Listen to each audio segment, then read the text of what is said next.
Welcome everyone to the PUBG Mobile Pro League Africa for Spring 2023. We are here into the last week of the tournament. We are here to see what the teams can finally put on the table to get themselves a slot in the finals and who we might have to say goodbye to. But obviously today is the start of the action. And of course, very excitingly, I get to say that alongside me as proxy, I have my wonderful co-caster. It is Mr. Crowns himself. And Crowns, I'm already going to set you up for your first question of the day. What do you think is going to be the differentiating factor between this week and the last week? How are they going to differ?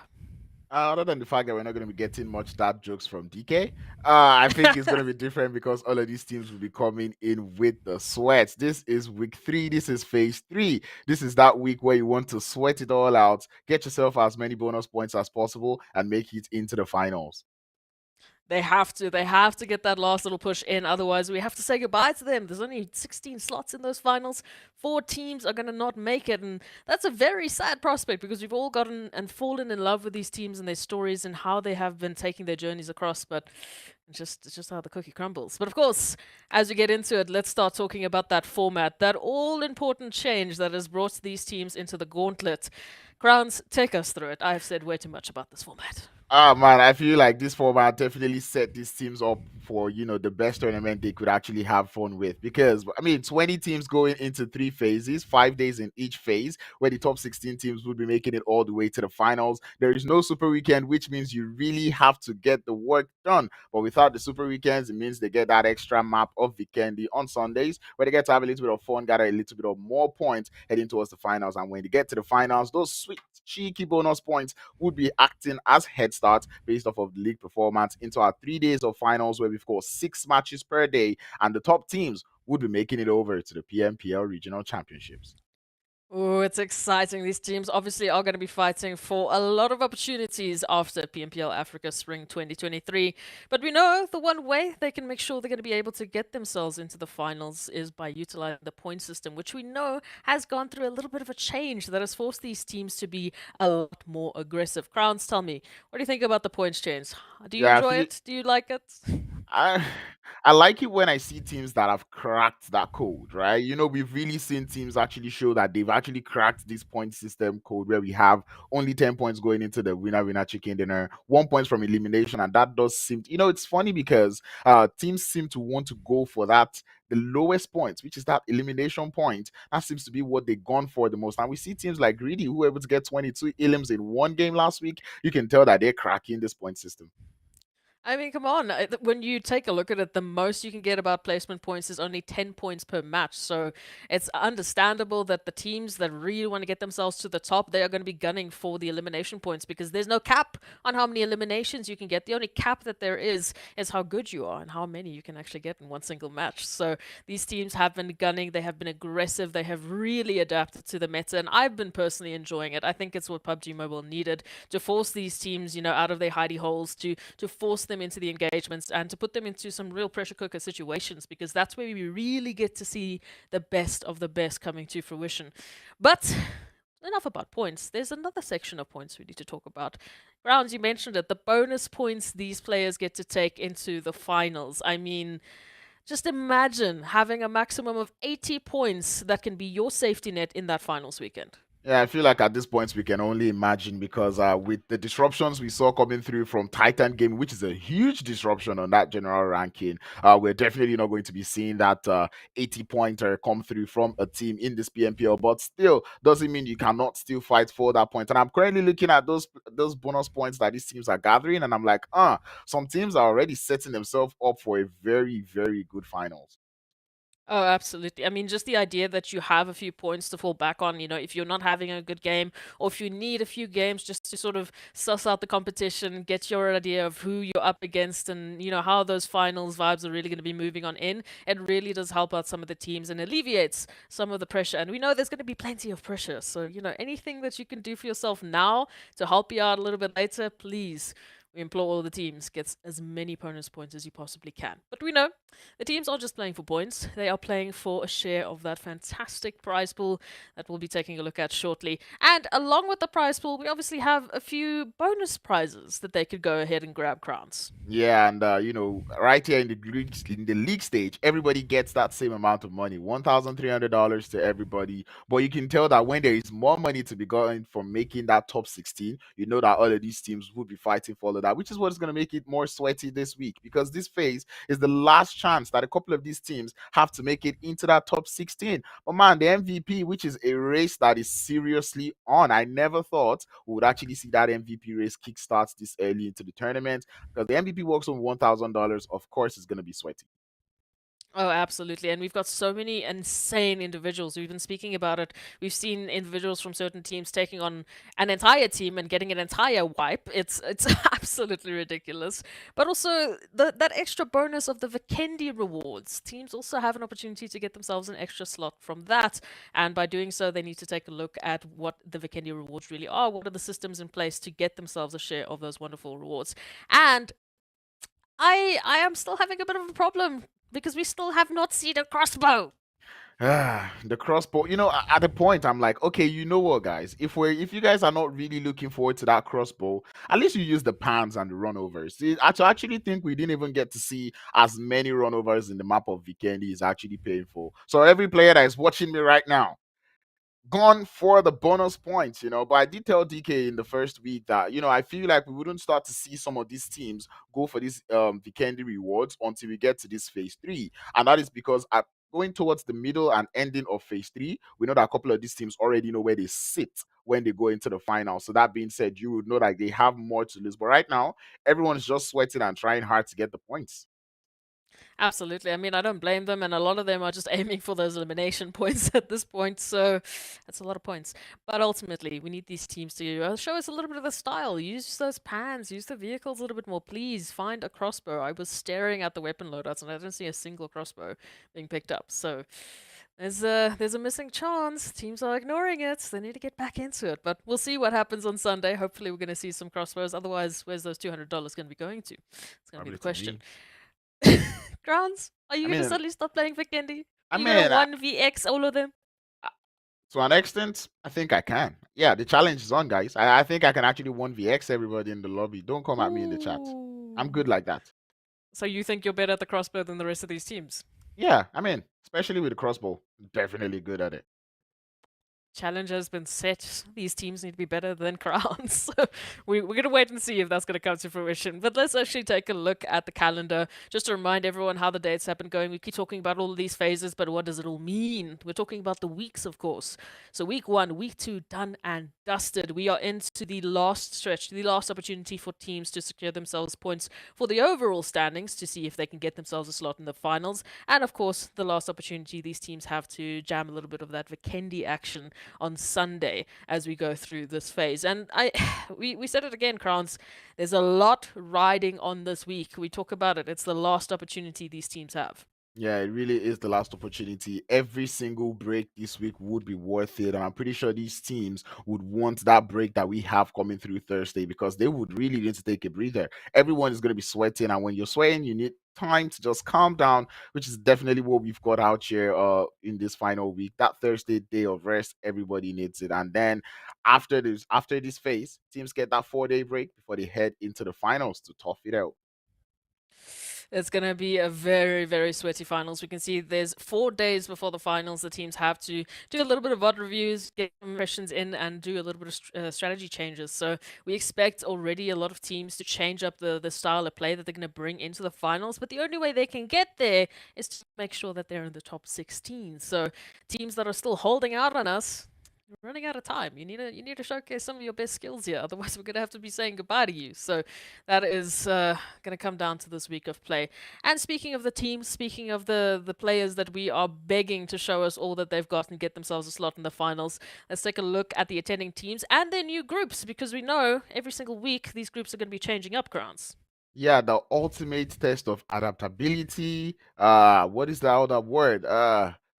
Consistency, everything is being tested by the fact that these groups are changing every week. And now we do see now we've got more esports, Ra'ad, Vista Gaming and Titan all being in Group A. Group B, we've got the side of Arab Golden, Timeout Esports, Triple Esports, and Blackjack. With Group C having Vampires, the World of Battle, Greedy4Kills, URUS Esports. Group D with the Mind Weapon, RUKH Esports, Smash Teams, and Blackhand. And Group E having Wavy Sports, TEAMLAG, Virtual Gaming Squad, and CRYPTICS. So there's a few standing out teams that we know have had some fantastic performances. Obviously, Titans being the top of our overall rankings from last week. And in the first week, obviously, it was Triple taking that slot. Who is going to be at the top of this week is going to be the question on all of our minds as we go through the proceedings. But we know everyone is going to be looking to step up their game. We've already seen a few glimpses of those hopes, a few glimpses of improvement, especially towards the end of Sunday, where we had the likes of the World of Battle as an example, even Mo Esports picking up more points than they normally do. So there is definitely a sense of change in the air. Whether or not it's enough to suddenly get yourself a slot in the finals is going to be completely up to the teams and the players and what skills they've got in their back pocket. But all of this would really not be possible without all of the amazing teams making sure that they are here, without our fantastic viewers showing up and giving us their energy as we move through these fantastic games, but also without our sponsors. I mean, Monster Energy is our official energy drink sponsor for the PUBG Mobile Pro Leagues, and they have been with us through pretty much every season that I can remember. So thank you. Big shout out to Monster Energy. They're keeping us going, and I'm pretty sure the teams are being kept up at night thanks to the Monster. They definitely need the energy crowns, but we also need to think about it. What do you think teams need to change up as we move into this week? I think right now for the first, or actually for this week, I feel like teams need to change up the idea they're bringing into the game. Normally we would see that first day they're chill, everyone is trying to understand the play, trying to hide a little bit of strategy. But like you said, this is not the week to hide the strategy. This is the week where you actually want to go all out. And I was saying it, I feel like there's a couple of teams that might decide to unleash a little bit of the beast, show us a little bit of what they're made of just this week because, the finals are there. You don't want to expose everything now. But right now, I think the team should actually go aggro this week.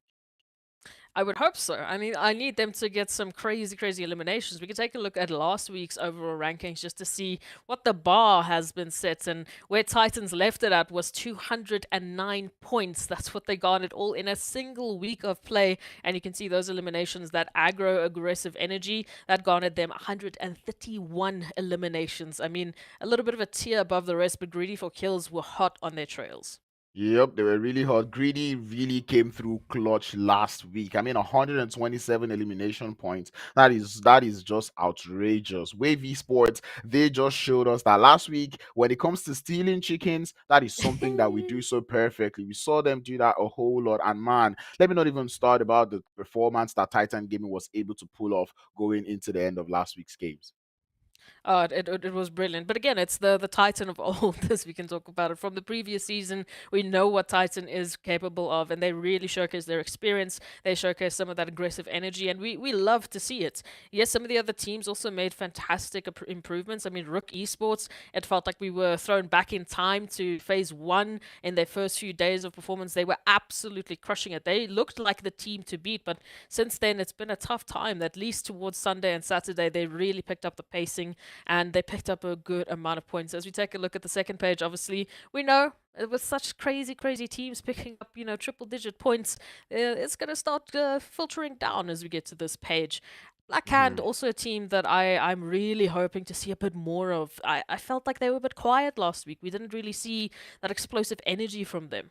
Yeah, we definitely didn't see what we expected from the side of Black Hand. Same thing can also be said about Vista Gaming because we're not really seeing that championship performance that we saw them pull off on that first week. But something I really want to point out as on this overall ranking is going out of week one or phase one, we were saying, oh, I think the bar to actually make it into the top 12 was going to be 90 points. But Mm. this week or last week, we saw 94. These teams are absolutely killing it. There's definitely an improvement, and there was only, I think, one shuffle at the end of a Kendi, so teams really stuck to their slots. They really didn't want to move out of them, and they brought through a little bit of performance. And Mhm. as we last page, we know there are 4 teams that we are going to be holding out candles for as we start this week. We want them to showcase their best possible performance, and we want them to start off the week with a good bit of momentum to hopefully bring through the best possible performances. I mean, obviously, talking about the last page, we've got TEAMLAG, Vampires, Mo Esports, and Timeout Esports that we really want to see them bring through a different sort of performance. We really want to see them take these points as just a starting point, right? We want them to go much further than that. We want to see a lot more aggression from them. Eliminations were looking a little bit quiet, and also just the placements. Just get everything up as far as you can. I really don't want to be that guy, but I'm just gonna No. say it. I feel like the Vampires are gonna have a very tough week this going into this week because that their groups where they're currently in Group C does seem to be very very tough for them. But man, before I start going on and on about Vampires, I would run through that when we go through the teams. But Team Lag on the third page, what went wrong? It's a bit of a weird one. I mean, we saw a drop in energy from them. I think as soon as we started seeing Blackjack Esports literally gunning at them, full team, just taking them out in a matter of seconds. It still sticks in my mind. It was a little bit disgusting. That sort of breaks your momentum and that breaks your mentality. And then as you move into the rest of the games, if you can't shake it off, if you can't get yourself back into your groove, that's really going to impact and hinder your performance. And maybe that's what happened for Lag. Maybe there's something else that's going on. Obviously, we don't know everything. We can't know everything. There's way too many teams to be able to stalk that much. But these teams have an opportunity now. This week, it's a fresh week. We are resetting the points. You're going into your first map with 0 points, like everyone else. Use that to your advantage and bring your best performance. I mean, this is the only way you're going to get yourself into the finals. Yeah, this is pretty much the only way you're going to get yourself into the finals, like Ez is saying. And guess what? You're starting with 0 points to get yourself to start without 0 points in the finals. I don't know if you get what I'm saying there. But anyway, in case you're confused as to how we're going to be running the show today, it's going to be nothing too different as we'll be taking a look at that map schedule to see how things will be running through for today's games. And a nice balanced map schedule it is, of course, starting off with the Erangel and moving into Miramar, then Sanhok, and then it's pretty much just a rinse and repeat, but a little bit of a reverse. So ultimately, there's no map heavy day. We have a double helping of Erangel and a double helping of Miramar with that Sanhok sandwich, actually, Mm. sandwiched in between. So there's an opportunity again for these teams to just take it in their stride. I mean, if you have that map advantage, if you know that you're going to be able to play your favorite map today, use it as momentum, please. Start running. I want these teams to get on the ground and just gun it for the top slot. Um, I don't know. How do you like your sandwich? Do you actually put the vegetable in the middle or do you put it somewhere on top? Oh, it's a double helping, right? And Mm. Miramar is like the patty, and then Erangel is the Mm. the The bread, bread. and then Sanhok is like the cheese. So it's like a double Well, cheeseburger. I don't know. Green cheese works. I mean, we did have green donuts out here in Sanhok last week. So yeah, if we tell you there's green cheese, you've got to believe us. And man, speaking of donuts, we will be looking forward to seeing the donut shop get a little bit busy this week. Do you reckon we'll be busy? To a point, I hope that we're not going to be seeing a lot of customers in the donut shop because I really don't want to wish that any team is only going to be taking 0 points. But if we have teams just being a dominating force, if we have someone gunning for that top slot as they should, then we might be expecting some more customers in the donut shop. Taking your Sanhok donut special, green, what is it? Green caramelized donut. Yeah, green Mm. caramelized donuts with a combo coming through with the blue juice. But anyway, we did see something we've actually been seeing in the past couple of weeks is almost every game gets to the ninth zone, right? And that just goes to show how crazy it is. We've seen the zone start to close before it forces out that final fight. And just when you even think, oh, 12 teams is too small for Vikendi, we saw that even happening on that map of Vikendi too.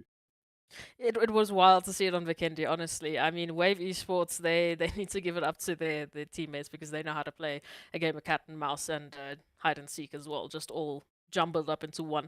But ultimately, it makes sense. The teams are all stepping up at the same time. We have the best of the best getting themselves onto Vikendi and having an opportunity for that week to garner as many extra points as they can. So they want to play for longevity. They want to play for every single point, whether that be by placement or elimination. They have to go for it. There is nothing like 1 point is not enough. I mean, yes, you are going to be pushing for as many as you can, but one is better than zero. So We've talked about the points, we've talked about the teams. Now we need to start breaking down that first Erangel. Moving into the first match of the day, first day of the last week, what are you going to be thinking or looking at, Crowns? Who are you going to be keeping an eye on? I was gonna say Wave Esports, but they're sitting out that game, right? And one thing I just know is like I really enjoyed the way Wave Esports played last week. It's almost like they grabbed the bulls by the horn. The instant they got that first good game, they just decided to capitalize on that. Now I'm looking forward to seeing what teams would be able to do that one. And I think going into this week, I want to keep my eye out on Greedy, right? Because Greedy actually did show us something that we've not seen before last week. So I'm keeping my eye out on Greedy heading into this first game of the day. Okay. No, Gritty is a good team to keep an eye out on.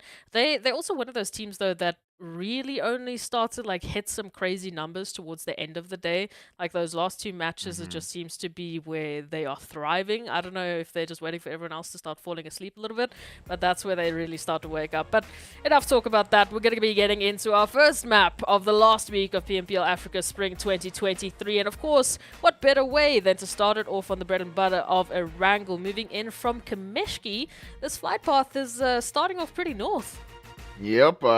I'm pretty sure a couple of the teams will be happy about this one, but I was just gonna say, call it capitalizing on your enemy's tiredness, if that is a word. But anyway, it is a very good playing path to get things started, provided or given that we actually did not have so many teams heading all the way to the south, at least not until we started seeing so many military island zones. And I'm pretty sure now that DK is not casting, the teams are like, we probably wouldn't get that many military island zones.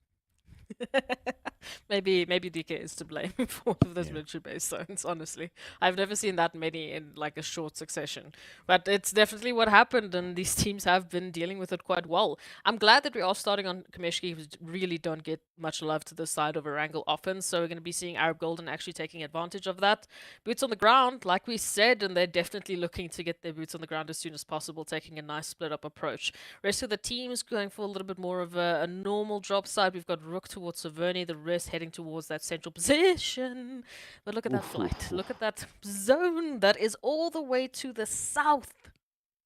I think it's a DK and S proxy thing. Count me out of Hey, it because I you're didn't here call now. this. I did not call this. It's actually an interesting zone. We did see something like this pull up on the first week where we actually saw teams try to capitalize on that one. This is one of those tricky zones. We might see it end towards that north of Ferry Pair, but it does look like a lot of these teams would know how they're making their way. Interesting to see this idea of more esports going for a different split. Looking forward to seeing how that is going to play out for them going into this week. It's at least a 70-30 split when it comes to the main island versus the military base island. So the teams have a pretty fair bet to stay on the main island. You know, you don't really need to be taking that gamble just yet, especially not in this first phase. And I mean, in terms of the flight path, we already see a lot of vehicles in hand just with teams trying to get to their normal drop sites because of that flight path. So they should have some ability in check. But oh, Mo Esports, Paradox, what you doing? This is triple territory. Yeah, I was just about to say, like Triple Esports, just go to Quarry. You don't have to take this fight, but unfortunately, they really do have to take this fight because every elimination counts. Now, this is what I'm looking forward to see if the form up is going to come through from the side of Moe Sports. And once again, it's not going to come through. And this is where I just keep saying it for Moe Sports. I'm pretty sure as your player is landing, he's probably getting that, hey, someone's here with me. Oh, I've got company. The instant your player has company, I expect you get a vehicle. Once you get your weapons, you get into that vehicle and try to get as close to that player as possible. Because what these other teams that have been taking out Mo Sports have been doing is ideally just capitalizing on their numbers advantage. Yeah, because they know they understand that most also taking up that split position. You know, they're going as individuals to smaller loot sites, which makes sense. It doesn't help that you drop your full team on one single wizard tower for looting up, but it's risky, and we can see Visca is going to be saying goodbye to the rest of his team because he just got surrounded by the full force of URUS. Nothing really to do there. The rest of Vista not in a position to actually help out here. So another case in point, just capitalizing and managing to isolate a player. That's an easy elimination you can add to your tally. I like the fact that these teams are actually setting the tone. Like you can already see it. Like teams that are in the lobby right now are seeing that Q feed pop off, and then they're like, okay, everybody's actually coming here to frag out. This is what we actually wanted to see going through or coming through from these teams in this phase. Absolutely. I mean, just to start off this match with a little bit of that explosive energy, we always do like a little bit of that hot drop action, but it also sets them out for this particular match. They know at least we've already got one elimination in the pocket. We can definitely build on that, add some placements, and then we have a winning game, right? And then we have an opportunity to climb the overall standings. So, liking the energy, just hope that it's going to continue as we move into the rest of the games because we know the competition is pretty high. Yeah, definitely high. We'd already see the side there of VISTA trying to condense their split a little bit, looking for vehicles, trying to form up on each other. Good things that I really love to see. URUS Esports out there chilling in Gatka, Raad out there in Pochinki. I remember when Raad used to have to fight in Pochinki with the side of URUS, but it's good to see like they actually did, settle matters. Yeah, just starting off a little bit aggression. We like it. We like it. We want these Hmm. teams to showcase that. And again, with the zone, it is going to throw a lot of their plans out the window because a lot of the teams having to now suddenly drop their locations or drop their sites and take a whole rotation to the south. They are going to likely find some stragglers with those rotations. Likely run into a few other teams, but this is just the opportunity that they have ahead of them. I mean, looking at the zone, looking at the map that we have ahead of us, what are some of the key points that you're looking out for teams? What are some of the points of interest they definitely want to be going for good cover? I think Pochinki Hill would be my first point. Because and that would be for Rad Esports, looking like they landed in Pochinki there. I would say if you're looking towards this zone, given that this is still the first circle, you want to be on top of Pochinki Hill, try to get a glimpse of how many teams are rotating into the circle. Teams coming in from the north, like Greedy4Kills, Smash Team. I'll keep my eye out there on Mount Everest. And I'm calling these high ground positions, even though they're on the edge, because when we look at this type of zones, there isn't much of a point sending it to the center of the circle because it's pretty much open fields just out there. I mean, you do have that opportunity from those high points of entry to also catch teams that are still making rotations, especially if you set yourself up early, right? If you're Hmm. holding Mount Everest as all of the teams making the rotation from the north, like Smash, Greedy for Kills, and even Vampires, you have a clean line of sight onto their rotation. You can pick up some crazy eliminations just from that vantage point. It is a bit risky later on Hmm. as we take the zone shifts, but teams would know that and they'd likely move on a little bit sooner rather than later to try and avoid those sort of scenarios. Well, Hmm. esports making rotation to Quarry eventually as a three piece. Hmm. What do you think about their performances in the recent days? What do you think is something that they need to focus on going into this week? I did try talking to some of the players. I'm like, you might want to actually look around the map a little bit, try to figure out like a different split. It's kind of hard to do, given that many of these teams would also like to go for a split. But I did say it. There's if you look at the way the teams are split, right? You can decide to go for some drop locations, given that there isn't some teams in the lobby. So I feel like going into this game, given that we didn't have cryptics in the lobby, I feel like they could have easily gone for a South Jojo Pole drop, right? But they did not Mm. go for a South Pole drop. Instead, they decided to go for their regular speed that they still go for. And I keep saying you can't do the same thing and expect different results. You've got to, do that, try different things because man, experimentation is over. Right now, you really need to be getting those those points in. Yeah, there was space for some experimentation in the first week, in the first few Mhm. matches when all of the teams were a little bit slower. They were doing the exact same thing, sort of sussing out the competition, seeing what's the level of competition, who's going to be, the big problem teams and who's going to really be giving you that challenge. That's really when teams started to figure out, okay, this is what we had planned moving into this Erangel. Obviously now, we might not be able to do that because of so and so. So we've seen teams already change things up. Some have stuck to their guns. I mean, Titans are still using the same drop location from last year, and I Mhm. mean, why do they need to change? They've been doing quite well, but for some of the newer teams, it's definitely a good idea to have had that change sooner rather than later. Still think there's an opportunity now. If what you're doing is really just not working, Mhm. change it up. Rather just change it up. If it's not broken, don't fix it. If it's broken, fix it. Anyway, speaking of things that may be broken, it's not that play zone. It does center up quite nicely.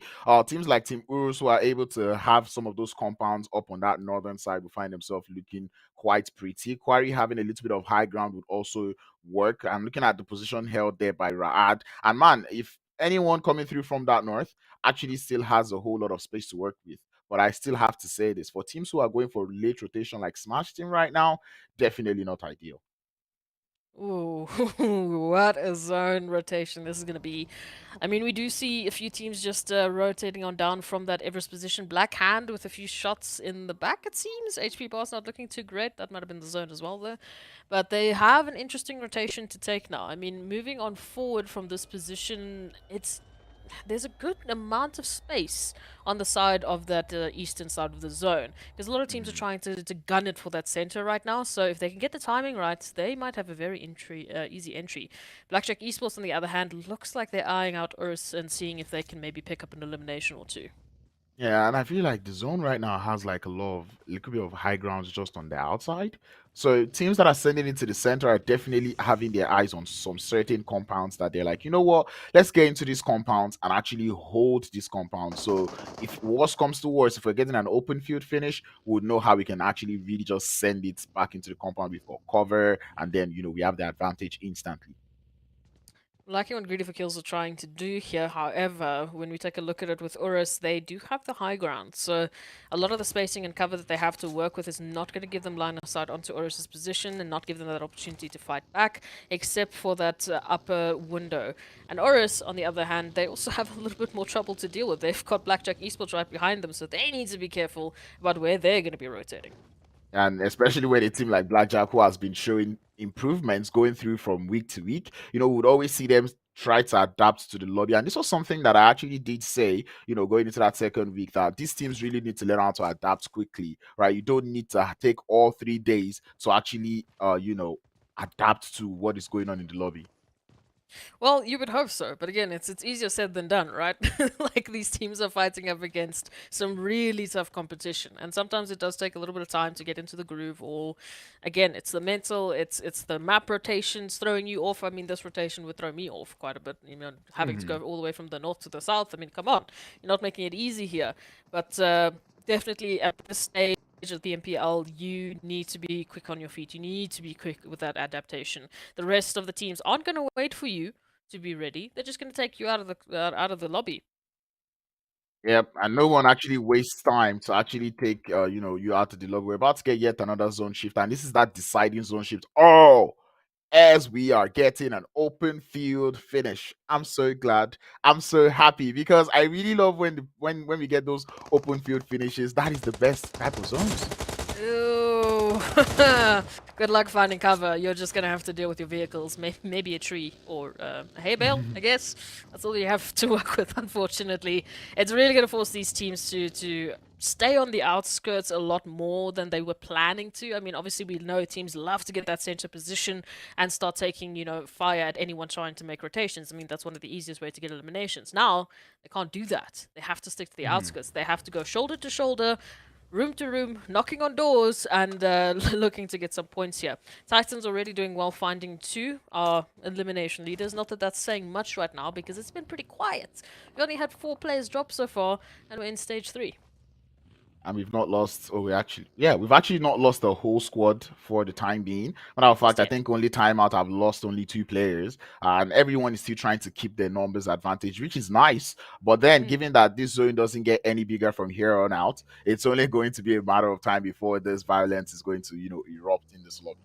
You can already see RUKH, they spotted out some information there. They're seeing if they can jump into the action, but they need to be careful. They know there are so many teams in the vicinity. Anyone can jump in for a third party at any moment or just rotate on right behind them. So a lot of danger in taking those engagements now. Our Titans, in the meanwhile, they don't really care. They're already taking on URUS as much as they can. Some hits going back and forth here between Triple and Raad as well. Yep, Thor takes all that damage and is like, I'm out of here. I tried not to scream his name too much so he doesn't actually get knocked, because that man's HP bar definitely drained empty. But it does look like Triple Esports won this domination on that western edge. But man, there's a couple of teams who are having so much interest on this west, because this is the only part, or maybe this is one of the only parts on that western side that has the high ground advantage, and nobody wants to send it into the open field. No, they don't. They really want to stay, where it's safe with some of those trees, with some of the terrain that they can work with cover, because they know the rest of the zone doesn't really have any of that. So sticking here as long as you can is going to give you some advantage, but it is also going to mean you're going to have to fight your way out. You can already see Titans they're picking apart URUS left, right, and center. RUKH now finding vampires. How did Yazan sleep on that one? Rami to get the intro knock. 3 eliminations already onto the side of RUKH Esports. And one of the teams that really need to triple their efforts going into this week gets eliminated. Vampires. Yeah, I mean, you called it as we got into this game. You think they were going to have a bit of a tough time? Well, Erangel definitely wasn't good for them. Arab Golden now, though, on the next chopping block here. GREEDYFORKILLS been holding on such a beautiful crossfire, and they've already taken one, looking for the rest. Yep, Favor able to get himself that intro knock. DBS in hand, going up against Broly with the pre-fires. As we do see the push coming through from the outside, but eventually quality would fall as the side of GREEDYFORKILLS looking to increase that eliminations. Already up by 3 elims, and now we're starting to see that these teams, trickle down in numbers. I don't know what you're seeing, but I'm blinking and I'm seeing teams drop. So I don't know how quick you're able to see anything. But we don't have much time to look at these teams before we say goodbye to them and see what they're doing in the lobby. Now, next up, we've got Smash and Triple Esports with their rotations on into this western side. They need to get going because there's a lot more teams right up ahead of them, right alongside them. They can't waste too much time here. 23 seconds on the clock, and that blue zone is going to start to close. And moving out of this compound early is a task on its own, given that RUKH Esports is on the top of the hill. Triple Esports also wants a little bit of the compound. There's Ra'ad in the background, but Ban with the grenade would send Old Boy down. The guys there from Triple now down to just 2. Ooh, it's hurting. You can see those teams now taking those rotations on in. They're going to get the information that there's someone here, so they're going to know to look out for them moving into the zone. Smash, on the other hand, they are just looking for all of the confirmations. They do not want to let those points go. Triple now on the recovery seat, and they are not going to have an easy opportunity here to get their teammates back into the action. They're trying to scramble, trying to get themselves closer into that opportunity line, but look at the cover that's being held. Chemo trying to find an opportunity. Yeah, I don't think there's any reviving of Old Boy in this engagement. They just have to let it go. Small price to pay for salvation. Plus, it's the IGLs. They say the IGLs do better when they're dead. So just allow him enjoy this one from the spectator view, as the guys there from Smash will be finding their way into the circle. The blue zone is already beginning to push closely. And man, I do enjoy the position being held by Blackjack Esports and Black Hand on the northeastern edge of the circle. And this is the advantage that comes through by holding that Pochinki here. Oh, I said it, Smash and Triple. They can't waste too much time because they're going to be running into other teams looking to take them out, and they just got hunted on down by, I believe that was Ra'ad, a 2-piece from Ra'ad just looking to roll on through with some eliminations here. RUKH also jumping into the action now as the rotations are moving in. Black Hand and Blackjack Esports, as you mentioned, all the way from the northern side. It's pretty much just their neighbors, but now Chemo trying to hold on here. Well, he's trying to hold on, that is the word, but the third party is really imminent, and this is what I was talking about. There's still a little bit of hills surrounding this open field, so if you're going for these pushes, you need to be as careful. I'm so surprised to not even see so many smokes already being deployed by some of the teams that find themselves out here in the center of the circle, but the World of Battle do look to be holding it quite nicely on that northwestern edge. I do like it. They've got a good amount of numbers to work with. They've also managed to isolate Fivo. I mean, with those smokes deployed, they should know someone's hiding there. They should know there's a point waiting just around the corner. They just need to hit those utilities, get them into the window, and then Fivo has to say goodbye. Yep, those windows very easy to get into, especially with the grenades. Vivo understands that. Smoking up the view a little bit, trying to throw them off course. Definitely the right play to make, as we do already see some skirmishes happening somewhere around that southern edge, as more esports do look to have Titans just right in front of them. And like you said, Titans have been a little bit quiet in this game. They've only got 4 eliminations, which I'd expect them to have more, but you've just got to admire RUKH Esports. Currently sitting up with 9 eliminations out there in the center of the circle. They're looking to have a good game. And they're terrifying. I'm telling you, it's RUKH Esports from phase number 1, and now with the zone shift, they have a bigger advantage than most. Setting up into center, they have a good position. Now they can sit and just wait for all of those rotations to move on in. The World of Battle and Blackjack Esports, meanwhile, taking up aim at one another. GREEDYFORKILLS running a really weird split. We've got Fever on the one side, we've got Rhino on the other side. So, yeah, individuals are going to have to bring up their game. I think this is one of those unintentional splits, splits by circumstance. But anyway, speaking of circumstances, we do have the side of Blackjack looking to find himself in one as they're sending up to the side of the World of Battle. Arthur with the grenade, it's a good one. It does land, would get the knock with the M4 as the other players now on the split for Blackjack. They need to find a retaliation. They need to find a way to still stay in this engagement. But the World of Battle currently holding that very nice split emoji, looking for that distraction. Would get it, but would not be able to get it knock quite yet. Well, the battle is slowly but surely trying to encircle Blackjack Esports. They want to get these final confirmations. Points definitely going to matter. And more than that, more than past the points, is going to be the spacing that they can use into the northern side of the zone, which is definitely going to help them because we know there's a lot of space in zone, there's not a lot of cover. So if you can get a better position, it is really going to pay off in dividends. I think I like the approach that many of the teams, in fact, pretty much most of the teams in the lobby are going for. No one's really looking at that zone because they know it's a dead place to go to.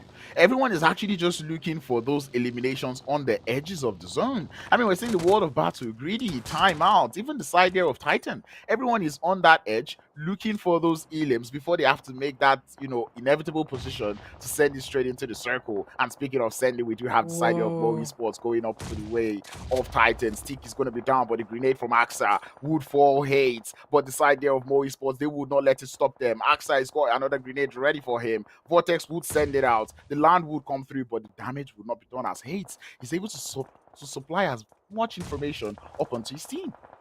Remember, Titans, they're running a split here. P6 can really help one out from the back line, but time is running out. I can't believe I'm saying this, but Mo Esports, they're pushing on into Titan territory, and they're looking good for it. Axe are going to be going down. Immediate confirmation for them. Mo Esports up with 2 eliminations from none other than Titans, and it looks like they will be able to get away with it. They don't have a line of sight on P6, but P6, pretty much same situation for them. They're just hiding. They're just trying to stay alive. Now they've cleared that southern edge, I want to see what they can do with that much space that they have now on that south. And they still have one of the high ground advantage, which means they can see a whole lot of what is going on in that circle. It's going to be down to how much bullets they have because they're going to have to spray into the smoke a whole lot. Full send does come through from timeout onto Rido, the last player there from Greedy, but we do know Greedy, they're very good at holding their ends as one player would fall from timeout. Hazard deciding to take his time, playing this a little bit passively, but you can tell Reno he's in for it. He's got the momentum, the swift to the left, to the right, would be able to take his HP down, and the world of battle coming in for the third party of the century. I mean, there we go. GREEDYFORKILLS, picking up those 6 eliminations, definitely going to make a difference towards these standings. Look at this, Blackjack Esports snaking it up in the grasses. They really didn't want to go to center, but they had no other choice, and now they are just right in the line of sight. So Blackhand, who are happy to send them back into the lobby. I mean, it was bound to happen. Both teams were actually holding up on that northern side. We did see them hold down a lot. And then these guys were actually gathering information with each other. So it's only a matter of time before someone is like, you know what, we're tired of you being on that north. We're coming to take you all out. And that is what the side of Blackhand are currently doing. I'm looking at RUKH Esports and wondering just how much work and how much vision they have going through from that center circle that they find themselves. They have pretty much good cover to work with. And they're already sitting with 11 elims. Remember, they were the first team, maybe one of the only teams that said, no, it's fine, we're going to head into center. We're feeling comfortable, we're feeling confident, and now it is paying off. They went into the zone with that momentum, and again, I don't see them stopping anytime soon. It's just going to depend on what these teams in the surrounding area are going to be able to do about it, right? Blackhand, happy to see them making an appearance as well. They've got a good number. They're the only other team, other than RUKH, that still have all of their players up and at 'em. And I mean, they just have to wait. They just have to get some shots in. RUKH. Oh, they are violent. Definitely violent. I like the fact that RUKH Esports are actually taking so many taking so many third party shots, stealing so many eliminations, because that's something that we want to actually see. And they've gotten so much elims. Right now they just have to stay in that center, be a little bit quiet, watch all of these teams go at it, and then they can begin to put in the shots. But we start to see the rotations come through from the south. Mo Esports not clearing that compound first. I feel like that is the wrong play, as VISTA will turn their sights up onto them. Bomb, the last player left, looking to hold it up as the side of Blackhand would lose one up on that north. RUKH Esports already looking to start to spread out there in that compound that they find themselves. Oh, they're holding on so strong. 12 eliminations now up and at them, but they do need to take care of Blackhand. As you said, one of the teams that can really be a threat to RUKH and their winner chicken dinner is moving on in from the northern side. And you see that movement. They're slowly but surely getting closer, looking for that information. Could they be taking out RUKH, or do they first want to deal with all the stragglers on the outskirts? And this is where I'm going to challenge the guys there from Blackhand. What can you do with this much information that you have? Because I'm pretty sure now everyone should be aware of where RUKH Esports is. Everyone knows where they are. So it's a situation of, are we going to try to get this intro knock? Are we actually going to look for that first or that advantage to push in? Because we see the side of RUKH Esports, they know they're in the center. I feel like they're probably surprised right now. Like, where are the bullets? Why aren't they coming towards our side? But it does look like everyone is so bent on looking for a way to get into that circle. Well, what's clever about RUKH is the little hill that they have, this little ditch that they have, is going to force any team that does want to take a shot at them to first go onto that small high rise. That's going to expose the team trying to attack RUKH first, which means RUKH is going to have line of sight onto any enemy team, if they're quick enough with their 360s, to actually take them out first, which means anyone who does want to put or take RUKH out is going to have to expose themselves to everyone in the vicinity. I'm kind of surprised to see the little smoke usage coming through in this game. I feel like seeing that first, second circle, teams should have actually clocked that. You know what? This is a game where we're going to need a whole lot of smokes. Are these guys really doing what I think they're doing? Okay, no. I thought it was standing on this player to kind of get more, line of sight. But yeah, you do say that one right. They do have a ridge line that they're playing with. Anyone who wants to push up onto the side here of RUKH Esports has literally no cover, and they have to be running on bare ground, which means you're just shooting practice at that moment. Bomb though does look to be holding it up out there. It's only a matter of time. It's got to move. And moving from the south as well, it's going to be VISTA. And they are in the same situation. They're looking for information. Mazzaro looks like they've spotted out Bum Bum, sending through a bit of utility there, trying to take Bum Bum out of that position, which, oh no, with all of that noise now being given out, everyone else is going to realize something else is in that vicinity. So we might be looking at the days numbered here for MEA Esports. We'll see if any nades are going to be making those connections. Ooh, that one might be The good. damage though. Ooh. From the bottom of the vehicle works every single time. Black Hand will be the one to claim that elimination. And right now it almost looks like a stalemate. We have 3 teams left. Black Hand on the north, RUKH Esports in the center, VISTA on the south. And it's almost like a RUKH Esports sandwich right now. Right now it's probably Black Hand and the side of VISTA going in, looking for that treaty, that contract. You know what? Let's join forces, take RUKH Esports out together before we get into that circle. We'll see if they will come to that agreement. That's definitely the best possible opportunity to make this happen. I mean, Brownsburg already having a flanking position on the outskirts of the zone, while the 3 of RUKH Esports are holding in center, keeping the attention away. But here they go. They have the attention of REDOX, and REDOX is going to be good for it, finding that first knock. But they still need to find the rest, and it's going to be a bit of hesitation from Blackhand here. They don't want to just push in blindly, because they don't know where the rest of RUKH Esports are hiding. And that's just what happens because of that ditch, that little ridge line that he did have. Bronsberg, though, just look for that flank as we see grenades going up towards Eugene. They continue to spam some more coming through from Storm. Side of RUKH Esports looking for that next knock. More grenades going towards that little shack, but RUKH Esports have got so many vehicles to prevent the damages from coming through. I like the patience coming through from Bronsberg, but it's going to run out of it. Take down Plaza from that side. The side of Black Hand already being destabilized as RUKH look for that opening, look for that entry into the side of Black Hand. They scramble. All of a sudden, they don't know where those shots came on through, and RUKH Esports know exactly what they need to do. This is the opportunity to take out the competitors and get one step closer to that winner-winner chicken dinner. Run over. Oh, the runover did not come through. Storm would be able to get one, but he straight it off. But the revive does have to come through from the side there of Plaza. Vista Gaming will try to third-party this fight, and indeed they will, as Mozaro would find that first knock onto the side there of Rami. Eugene would be the last player left. No vehicles in hand. Renee is currently going towards his location, and REDOX would be able to find one to get yet another knock. Bronsberg would be the last player left now for the side there of RUKH Esports. And man, he's currently now a 2v2. Or 2v2v2. RUKH Esports, they've already gotten themselves 15 eliminations. At this point, all of these points are just the cherry on the cake, right? They've secured themselves a top 3 finish. They've definitely secured themselves 15 eliminations. They might make it up to 17, 18. Who knows how far they're going to go, but this is going to come down to Black Hand. Here comes that rotation. Brownsburg going to be spotted out. Finally, we have the run over, but now where is the last member? Where's Eugene hiding?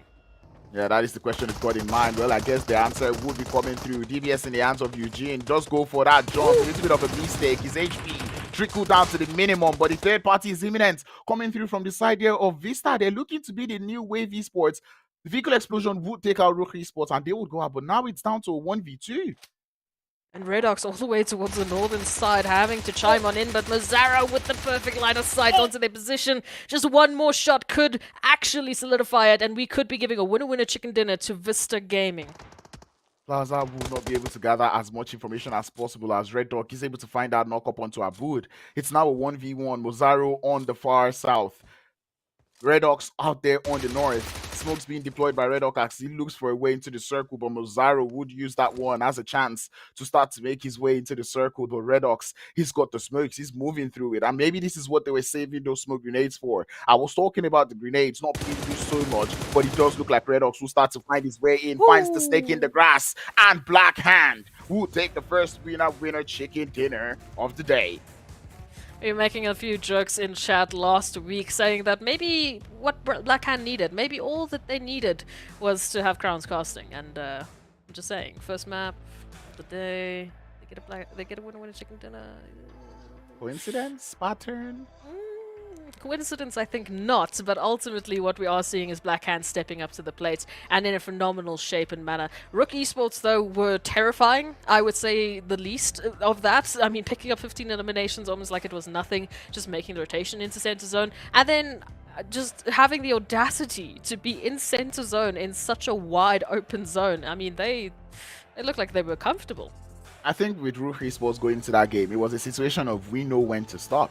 Right, I did say that every other team was looking for as much elims as possible before they make it into the circle, but RUKH Esports were able to get themselves 9 before they had to go into that circle, and then they're like, you know what, we've got 9, we're not actually going to look for too much. All we're just going to do is send it straight to the center of the circle, chill it out. If worse comes to worse, we're going to use the smoke grenades. And it did turn out that they didn't actually have to, and it was actually a good play coming through from them. Like you said, I mean, all of the teams they were very reserved in terms of the utility they were using, but they needed to save it for those ending points, for those ending opportunities where they are stuck in those 1v1 situations where they need to try and, you know, literally explode the grasses to find out where everyone is hiding and get some of that cover open. But that was a crazy Erangel, ultimately one of the most explosive ones we've seen so far. In fact, I think it was one of the most aggressive Erangels we've seen so far. So let's go take a recap and check those highlights.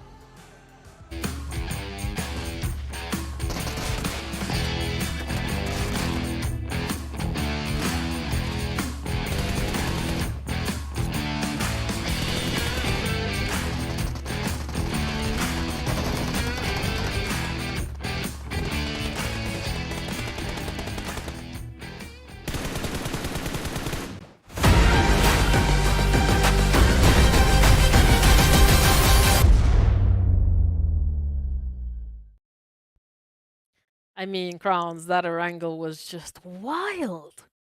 Very, very wild, and this is one of the reasons why I like the open field endings, because it tends to give us a new thing from time to time. Normally we would see so many teams heading into that late phases, but today it does look like everyone is like, you know what, we're not doing that anymore. The placement points aren't too much, we're going to go on for those elimination points. And I think that is pretty much, this is what comes with that change of the point system. I mean, this is what we love to see. The team's really adapting. They've really been bringing in some aggressive energy. We know off of the bat of that match, we had RUKH Esports at least making sure that they got those 15 eliminations, and that's ultimately where they ended it up. So they finished off with 20 points. 2 points behind them, we had Black Hand actually making their appearance with their winner chicken dinner, 18 points in total. So they picked up really a good chunk of change to get themselves on the overall standings, and hopefully that's going to be, just the start of things to come for today. But the World of Battle, they had 10 points total. VISTA Gaming up to 8. Titans tied with GREEDYFORKILLS for 7, and then it really just starts to trickle on down. We only had two teams being our new customers for the donut shop, and that was Blackjack Esports and the Mind Weapon. So, I mean, we're still getting some customers in the donut shop. Yeah, definitely we are getting some customers. I think with Blackjack Esports, it was just them getting caught up with how much information they had. Like I said, they did have so much information out there on that northern edge, but it was just down to how they were going to push and how they were going to use that information to their advantage. But unfortunately, they were not quite able to do it. They did end up getting taken out. I did say Vampires was going to struggle today because the way the lobby is fixed right now, it doesn't really work in their advantage. And now we're about to head into Miramar, which means it's gonna be, a whole lot of craziness. But man, speaking of craziness, we've seen so much here. We'll be sending it to a break and we'll be right back for Miramar.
promoter is here. Oh, thank you, thank you.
Welcome everyone to the PUBG Mobile Pro League Africa for Spring is 2023. Wow, and you know it's the first time I get to say these things, so there's bound to be one or two mistakes.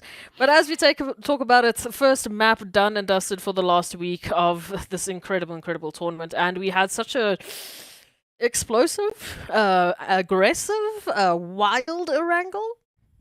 I feel like that is every single word that actually describes what we've just seen out there in Erangel. You know, all of these teams did come out going into this game and they're like, you know what, we're out here to frag. What I wanted to see, and that is what I saw. And I just like when these teams are able to, you know, prove me right, you know? Hey, we like to see it. We like to see the aggression these teams have been bringing in. And again, RUKH Esports, it looks like they are the RUKH Esports from week number 1. After the first match, they have already set some dominating presence in the area. But Black Hand, 2 points right behind them. I feel like that's a nice little bit of an engagement, a nice little bit of opposition that we could hopefully be seeing more of for the rest of the day. Especially with now the idea that CRYPTICS is going to be joining in on this Miramar. And obviously, we are going to Miramar. So it's going to be curious to see if we're going to see those same set of teams rising to the top. Yeah, and you know, something that I was very baffled about was how this week was going to turn out. You know, I was talking to some of these players, like, how are you going to, some of the players in Blackhand, how do you plan to work, you know, knowing that you have RUKH Esports also in the lobby? Because, you know, in the previous phases, we've seen these two teams always jam against each other. And right now, I think we're probably going, oh, they're not playing this next game. But still, we do see them, you know, go against each other, you know, in almost every single map.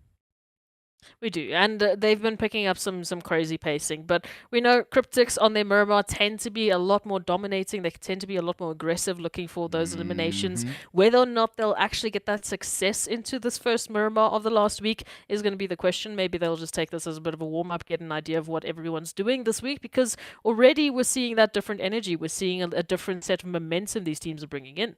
Yep, and I'm pretty sure CRYPTICS is one of those teams that would actually lead and, you know, follow on whatever pace that anybody actually wants to set going into this game. Going into this next game, we do have CRYPTICS, TEAMLAG, Virtual Gaming Squad, and Wavy Sports. You know, our one and only chicken dinner stealers. Ooh, it rhymes. We do see them actually coming in through for the second map of the day. It's going to be quite a fun one. And we know Miramar also tends to be a little bit more rotation heavy, whereas in terms of the zone that we had from Erangel, I'm very curious to see if we're going to have the same sort of scenario. If we're again going to be seeing a lot of water into Miramar. It was weird for my brain to try and process that there's water on Miramar, because we really don't get often opportunities to see it. But we had 2 Miramar maps where we had water involved, so I am just gonna give it up to PUBG Mobile. Who knows what zone we're gonna get today. But here it is, the Miramar, the second match of the last week of PMPL Africa, and things are just heating up. I mean, these teams are ready and raring to get their best possible points. Yep, revving the engines, getting ready with the pursuits, as we can already see everyone hopping out of the plane. No time to check. It's one of those nice plane paths where we actually get it slicing the map horizontally into 2. It's almost half, but it does mean like we'll be having a whole lot of you know, fun going into this game. Now I'm looking forward to seeing, are we going to see a repeat of week 1 where we saw, you know, San Martin being very occupied? Well, yeah, that's also the question, as well as Los Leones. I mean, we used to have like 3 teams every single Miramar, at least occupying Los Leones, and that's causing a lot of chaos when those rotations really do favor Los Leones. We get a little bit of that city battle, but they've been pretty respectful for now. Well, I don't know if that's going to change today. Maybe that's going to change today. But we'll see. These teams already taking a few rotations. Titans heading over to Val del Mar, potentially doing a split onto that island towards the bottom, and a few more potential opportunities. Grounds, what are some of the positions you're going to be keeping an eye out on? I'm going to keep my eyes more on the south, and that is because of Titan and CRYPTICS. We've seen them clash multiple. Oh as my. something about you and Yes! water. Yes! So This is my favorite zone. I'm yeah. sorry. So now we know military base zones is for DK, and now water zones in Miramar is for S. But anyway, Hey. as I was saying, I'm keeping my eye out on the south because we do have so many teams on that south. I'm not even going to start talking about Los Leones, but Titan Gaming and CRYPTICS, we always see them clash when they go on their rotation because I mean both teams do like Miramar a lot, so their rotations always seem to be a little bit similar, when they head into that later phases. But yeah, I'm keeping my eye out on the south. Currently, this zone, strong position I would say would be somewhere around that Minas Generalis towards the north. You're currently having that high ground advantage over there. You're able to gather so much information, on whatever is going on in the lobby. We can already see teammates from URUS holding some of those positions out there. On the southern side, I'd say if you're able to hold on Los Leones, the hill, without getting taken out from anyone in Los Leones, go for it. You can see these teams have a little bit of PTSD, right, from last week, because a lot of them have just moved on into the east. They're like, listen, I don't care. I don't care where the zone shifts. If it does shift this side, I'm going to be ready. We are not going to get caught out on this edge line. Because the problem, or the beauty, if you want to call it, of that zone, that ridge line, that terrain there by the water, it is almost a straight drop. Like, you can very easily fall off and then you're taking a swim into the water. And what's even wilder to me, and again, I'll say it every single time because the day it happens, I'm going to lose my mind. Those 2 little islands in the water are playable area. Yep. Can you imagine if we have teams trying to cram themselves onto that little tiny island? I've seen that once. Well, I've seen that happen once. And I would I've love been to see it close to happen it. again.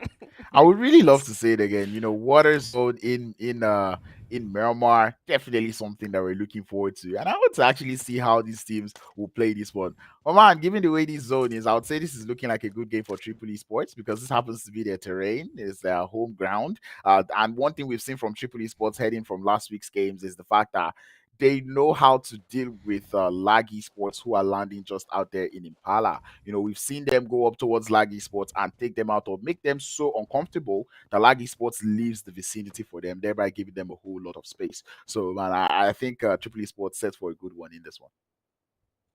Definitely going to be very excited to see who is going to be rising to the top with a crazy zone like this. GREEDYFORKILLS, they were pretty, I'd say, prevalent in Erangel. We saw quite a few of their fights, but then ultimately it came to that bit of a split between, I think it was Reno and Fivo towards the end that just had to, as you said, split by circumstance. They had to do what they had to do and try and stay alive for the team. They really didn't have an opportunity to fight together. Hopefully that changes into this Miramar and we see a little bit more of that GREEDYFORKILLS action because we know Miramar, GREEDYFORKILLS sometimes equals 22 eliminations. Sometimes. Sometimes 22 eliminations, sometimes even a winner chicken dinner because those guys were absolutely on fire when we started to head into Miramar games. And everything we saw pop off on Miramar, or that we usually see pop off on Miramar, is CRYPTICS. Going from week 1 to week 2, we've seen them actually go, all out on Miramar. The last time we saw them in Miramar, they were gathering up to about 15 elims before they were eventually, shut down that operation and sent back into the lobby. So I keep my eye out on CRYPTICS to see if they can bring on that Miramar consistency. Bashed them a lot last week for not staying or playing condensed, and I look forward to seeing them condensing their play more on the map of Miramar. I also really want to see if they can just sort of break that 16 elimination marker on Miramar specifically, because again, we spoke about it, briefly. It feels like that when they get to those 15 eliminations, that's just when it ends, and that's the case for a lot of teams. 15 elims seems to be one of the small averages that we have for some of our top teams. It's very rare that we get, those 22 elimination games, which makes sense. But anything more than 15, even just like 16, 17, 18, it feels like it starts to slow down heavily. Which, I mean, the fact that we're talking about 15 eliminations being any kind of average for teams is ridiculous. But if I can, I'm going to ask these teams to just make it a bit wilder. Yeah, and wild is what the side of URUS are looking forward to. This is what I was saying about this hill. You get to have so much advantage, so much information as to what is going on. Timeout to find themselves around the junkyard. Weiss is out there just watching it all happen, gathering that information, looking for someone to actually just lose their guard, prone, take the shot, damage would be done, 1 HP left. But that man has got his driver's license checked, as he will be able to keep his teammates safe. Hazard is just out there just saying, whew, the driving class is paid off. We have a saying here in South Africa where we would say, you didn't get your license in a lucky packet. Which really seems to be applying for this case, but somehow managing to make that happen. Fantastic work. Of course, Blackjack Esports getting just a bit of a high-rise position, getting some information potentially on towards the likes of CRYPTICS as they're making their rotation on forward. You can see just out off in the distance, El Chapo is going to be showing their hand alongside Senke. Ooh, Senke very close, but Amadi will let it pass for now. Blackjack also one of those teams that have actually been doing well on Miramar. And I think with Blackjack, we've seen a couple of Miramar chicken dinners coming through from them, but with Blackjack, I actually want to see more of that consistency. We'd always see Blackjack be in that top 2 situation in Miramar, and then it just boils down to closing the game. I mean, the last Miramar we saw them on Hamodi was looking disconnected for like a while, and then they didn't actually win that Miramar game. So I'm keeping my eye out on Blackjack Esports to see if they can actually continue to show me, that Miramar prowess that we know from them. Ooh, we can see shots raining off into the distance. A little bit of interest starting to form, but nothing concrete just yet. Hamodi, though, getting caught on out. Arab Golden, they have isolated the player. Now they're going to be isolating themselves a point in the pocket because Blackjack, they can't double back right now to try and get this res on up. It would be just sending their team back into the lobby. They don't have information, and they don't even have the time, really, with all of these rotations moving in. So, unfortunately, Hamodi will be left for now. We'll see if anything else does come to fruition. Vista Gaming, meanwhile, have spotted out timeout here. And they're running that 3-1 split. Mido there onto the high-rise might be able just to get the flanking position onto Vista. Yeah, he has so much leverage going on into this fight. His advantage cannot even be overspoken because right now that dude is just out there like, come on, try to send it into the compound. Let's see how that ends up for you. And I don't think the side of Vista are aware of that one. The zone is going to go for that western shift, which is interesting because Los Leones, people on the south, do find themselves now having more of the advantage. Ooh. This is shaping up to be a very interesting Miramar. It's a pity that we're not heading into the water, but look at this. Just so many opportunities on the mainland for some chaos already. Virtual Gaming is going to be feeling the brunt of that chaos as One Shot trying to make a rotation in to help out their teammate, but URUS is just locking it down. Yep, locking it down indeed, shutting things down for the side there of Virtual Gaming Squad as Virtual Gaming Squad forced to make that rotation out of that forced to actually just make that rotation. Well, I mean, if you're alive, it's one shots. We saw that man actually frag out a lot last week. Like to see it more. I mean, don't stop just from last week. Let's bring it into this week. Let's make some consistency happen here. Definitely would be a good sign for Timeout to bring in some more action. URUS as well. I mean, they brought in some of that Miramar action over onto the first week, and then it really got quiet from there. So I hope those 3 eliminations are just the start of the points they want to pick up into this one. Mo Esports, happy to see a little bit of them, and happy to see them with all 4 of their players. Cough, cough, cough. All right. I'm not just happy to see them outside the zone, taking shots at players who are looking to get into the zone. So right now, I'd really like to see rotation come through from the side of Mo Esports. I'm enjoying what I'm seeing there from Vista, holding it up on that southern side of the crown of La Bendita. It does happen to be a very good position, a lot of ridge lines to play. But if you have the teams on the other side of the crown, which is still in the zone, you would be in for a lot of third party and a lot of pinch here and there. On the other side of the crown, was that on purpose? You did that on purpose? Yes. I saw it. I saw it. It looks like we still have someone bringing in some puns here. But hey, look at this. Vampire. Ooh, stop just finding Mohammed and, well, putting a stop to it. So, all the battle now, trying to make a rotation on in with the shots flying on by. Zuxi has definitely been one of those players to fear in the last couple of weeks, picking up some crazy eliminations for Greedy for Kills. So I would not want to be in their line of sight. And the World of Battle, I think, feels pretty much the same. Yeah, I think Zoxy is that player that we saw him sleep a little bit going into the beginning of that second phase. And then I was like, Zoxy, can you actually show us that what you've got? And indeed he can. He's already following closely on that, elimination board. But we'll be back to that one. Vampires look to go fully onto the side of the World of Battle with a beautiful grenade from Stop. Would be making Hazeb fall. Mohammed behind the vehicle, but the 249 in the hands of Stop. He doesn't want to stop as he's going to switch over now, looking for that player in the smokes. The grenades going out and Molly's going out. It's only a matter of time before Mohammed does go down. Grenades are a little too far. Goes for the full send. Will get taken down. And the World of Battle in a World of Hurt now as Arthur, the Knight, the last player left for the squad. Oh, gonna try and find some sort of an opportunity with that nade. If they can get stopped, ooh, and they will, then there's an opportunity towards Savage and Zayn. But now they need to close the gap. This is still a 1v2 scenario. And now look, Titan, slowly but surely, they're encircling their prey. They are looking for a third party. And they have so many eliminations right up ahead of them that they can easily steal from either Vampires or the World of Battle. So time is of the essence. Or even both. And I think the World of Battle instantly realizing what the situation is, going to head out of Dodge as quickly as possible, take advantage of that chaos that is going on. Stop would get revived, but I don't know, when Tiki is pushing, you're in trouble. But Savage with the DBS would be good for one, but not two when we talk about Titans on Miramar, as they're able to sweep 5 eliminations from this fight. Sheesh. I mean, third parties, Miramar, Titans, maybe a bit of combo. But hey, they're going to be moving on in from that western side. It's going to be right alongside Greedy for Kills, so they do have an opportunity to pick up a little bit more. They just need to be careful with the rotation. They're going to be picking from this point onwards. At least they're going to be able to top up on some much-needed utilities as we take a look at the rest of the lobby. Towards the southern position, we've got Arab Golden and Wave, obviously in a little bit of a stalemate. And they've got quite an interesting position to work with. Broly is actually one of the few players towards this position. The rest are still making the rotation in a little bit closer. So Wave, if they do make a move now, they'll actually be able to isolate Broly. But for how much longer is going to be the question. We can see Wanted and Quality trying to get line of sight on their teammate and trying to cover any rotations from Wave Esports into this position.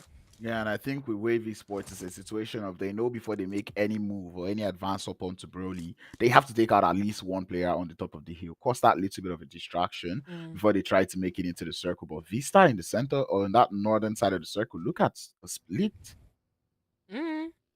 That's wild.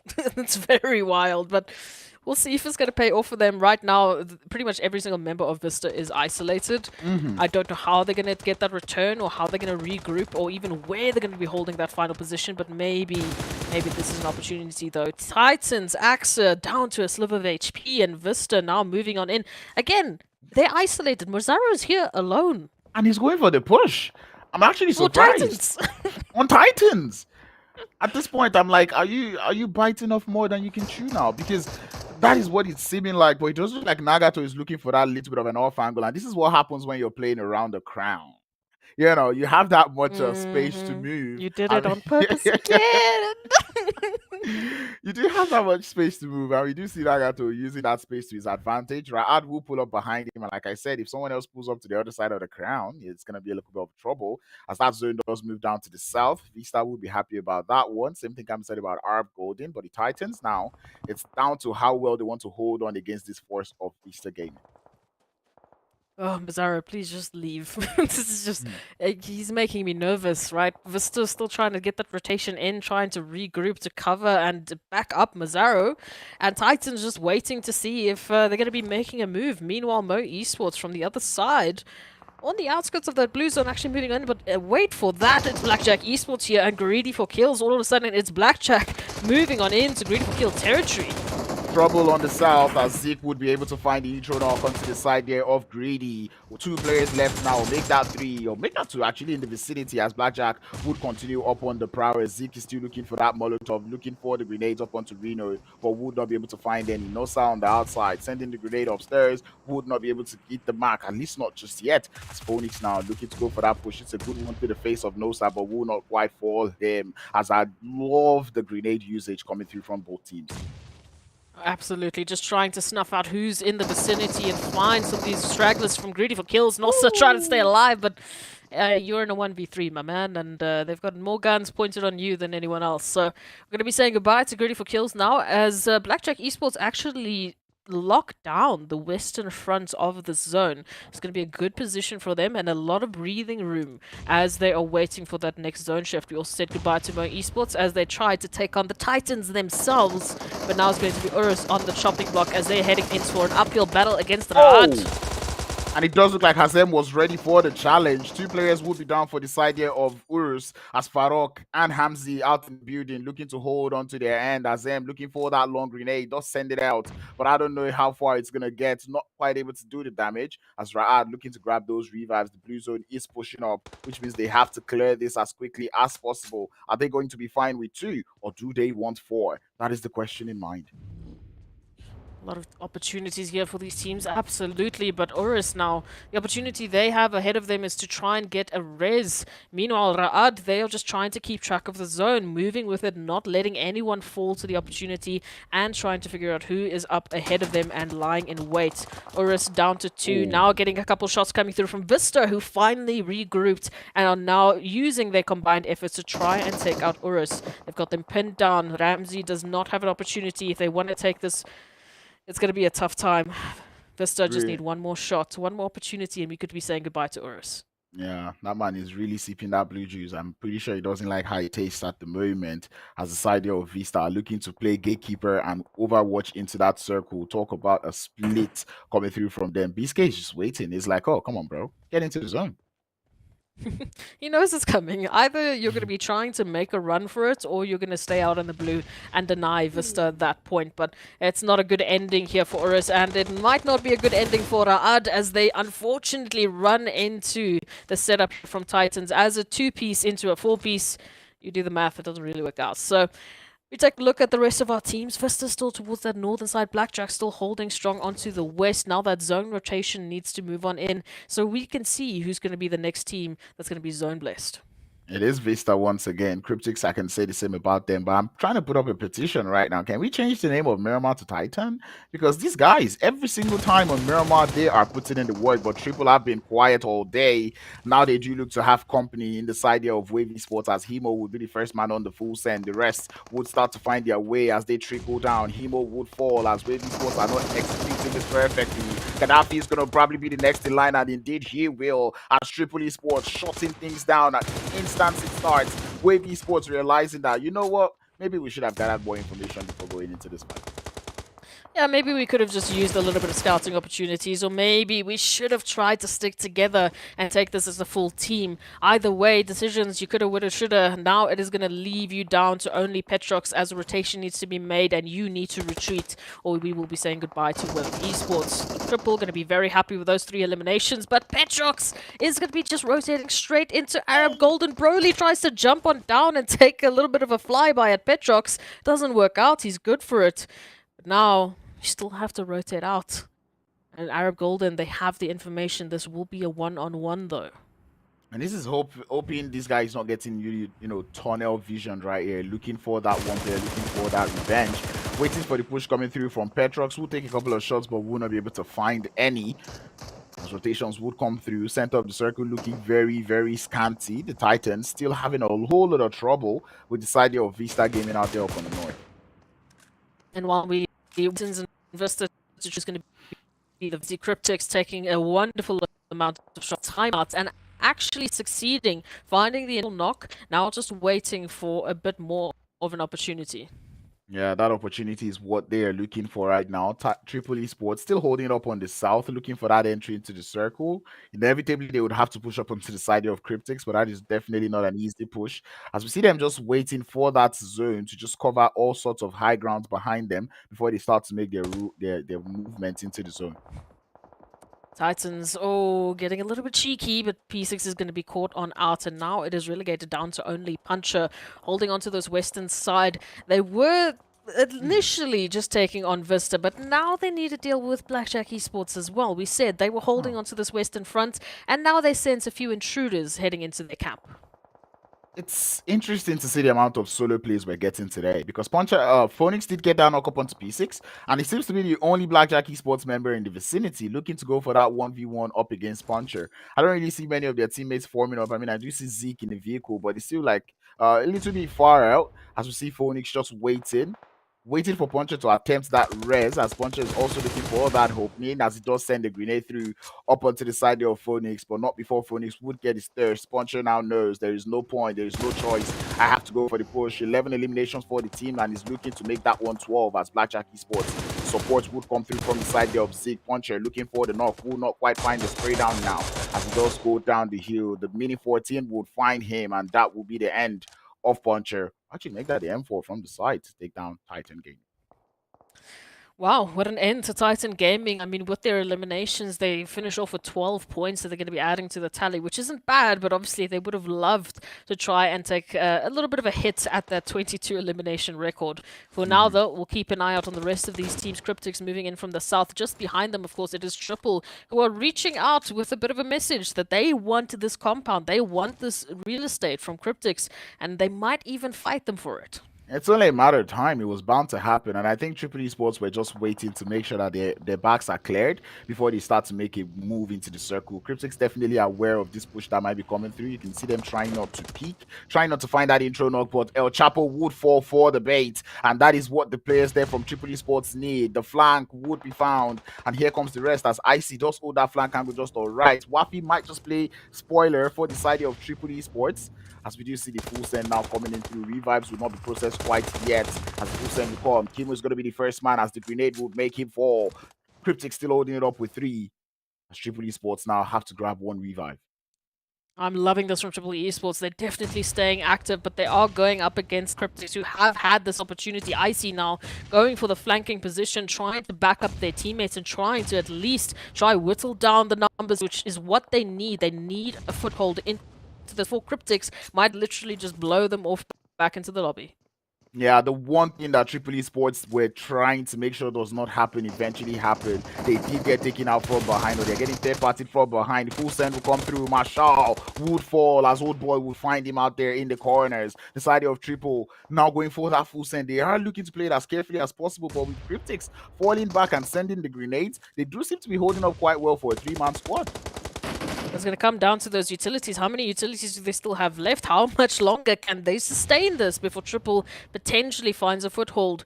CRYPTICS not actually going for the push because they know Icy's still lurking around. They're waiting for those third parties to do the work and give them an opportunity. And here it is. They're going to be heading on through, try and close out Triple Esports, send them back into the lobby. Only 2 more members alive. Where's Icy hiding? Where are the rest? I see holding that off angle, and I guess he did not form up. He would get spotted though by Lazy Boy. Thought the last player left would be good for 1, but not 2. As CRYPTICS defend their compound, losing only 1 player. So far, so good. But Blackjack Esports, third-party merchants, they heard the noise. They want a little bit of that engagement as we see Zeke going for that push. But the guy of CRYPTICS, they've gotten their revives. They're ready for this.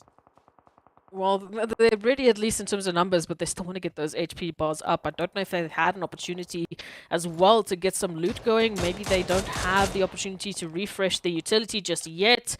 But we'll see. Blackjack Esports also see in the distance timeout as well as CRYPTICS. So maybe there's a bit of a distraction that can just slow them down enough for CRYPTICS to reset.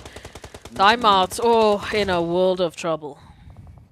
Definitely trying to run out in the open is definitely not a good idea, especially when you do not have vehicles to help you with that. Another zone shift, and the players there from VISTA are still playing these very, very splits. They have so much information and they have so much space up there on that north that they know they have nothing to worry about. But teams that have to worry about getting to the circle will be Blackjack and CRYPTICS out there on the south.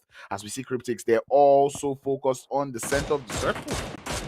Oh, they are indeed, but for how much longer can they sustain that already? A few teams trying to reach across, trying to find those opening opportunities towards Vista as, well, they don't know yet, but we know Vista's the only team still with all of their players up and at 'em. They've got a good position coming through from that northern side. They've been left to their own devices. They just need a position in zone. Mazzaro, though, look at that. Zeke might be heading straight to Mazzaro and isolating that opportunity if they'd continue. I mean, the side of VISTA, they have so much information. I'm pretty sure Mazzaro is aware of all of this trouble that is happening out there on the south. And he's just waiting for his teammates to get a little bit closer, gather all the angles. And we can already see them already going for that angle. BSK is going to stay outside, trying to see if he can actually find some of those off angles as Blackjack Esports now make their descent into the circle. Shots would already be going towards Phoenix, and now they know what they're up against. CRYPTICS, they have such a good opportunity. Blackjack and Vista are focusing on each other. They're getting a bit tunnel visioned. This is an opportunity now for CRYPTICS to take that hit on in, take Blackjack out, and then focus on Vista. Maybe give them a little bit of time to, to damage each other and then swoop in for the third party. That does look like what they're doing. Lazy Boy with the grenade, sending it onto the side there of Phoenix, looking for that mark, but Phoenix just a little too far. As the side of CRYPTICS, they understand they have to get moving. Lazy Boy will get into the vehicle in the search for an off angle. Phoenix not quite able to trace him, and Phoenix now knows he is in trouble. As Lazy Boy is not just only within sight, he is also within maiden range. Through the bottom of the vehicle, he would get found. Energy trying to run for it and will be successful. But Seek, on the other hand, in the smoke, it's only a matter of time. Ooh, if Lazy Boy had like 5 more bullets, that would have been it for another member of Blackjack Esports. I love the proactivity from them, but they will ultimately say goodbye as Vista were ready for the third party. Now we take a look at CRYPTICS and Vista, a 3v4 scenario. Obviously, Vista moving in from that southern side. Mazzaro, the first one up, is going to get that information through to the rest of the team with their 1-3 split, but has to be careful. Does not want to get isolated. It is going to jump into the vehicle, reposition, and wait for CRYPTICS to make their move while their teammates back them up. So many angles being held by the side of VISTA Gaming. You almost cannot see them lose this fight. Lazy Boy would get taken down by that blue zone, and Mazzaro probably has an idea of that one as we see him launching that grenade up to the top. CRYPTICS cannot waste any more time as they're looking for that revive, but the LMG in the hands of Mazzaro is a very bad combo. Takes a couple of shots towards Senke, and Senke definitely cannot hold his ends against that one. El Chapo, the last player left, stands up, gets a knock as he continues up on the prowess. Vista would be down by 1, but they're not going to falter.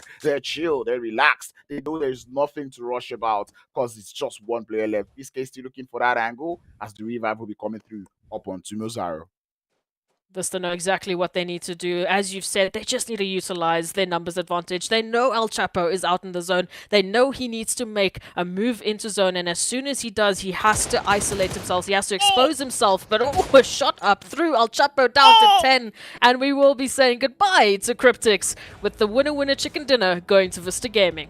Yeah, and you can just tell that Vista Gaming knew that they had that one in the bag.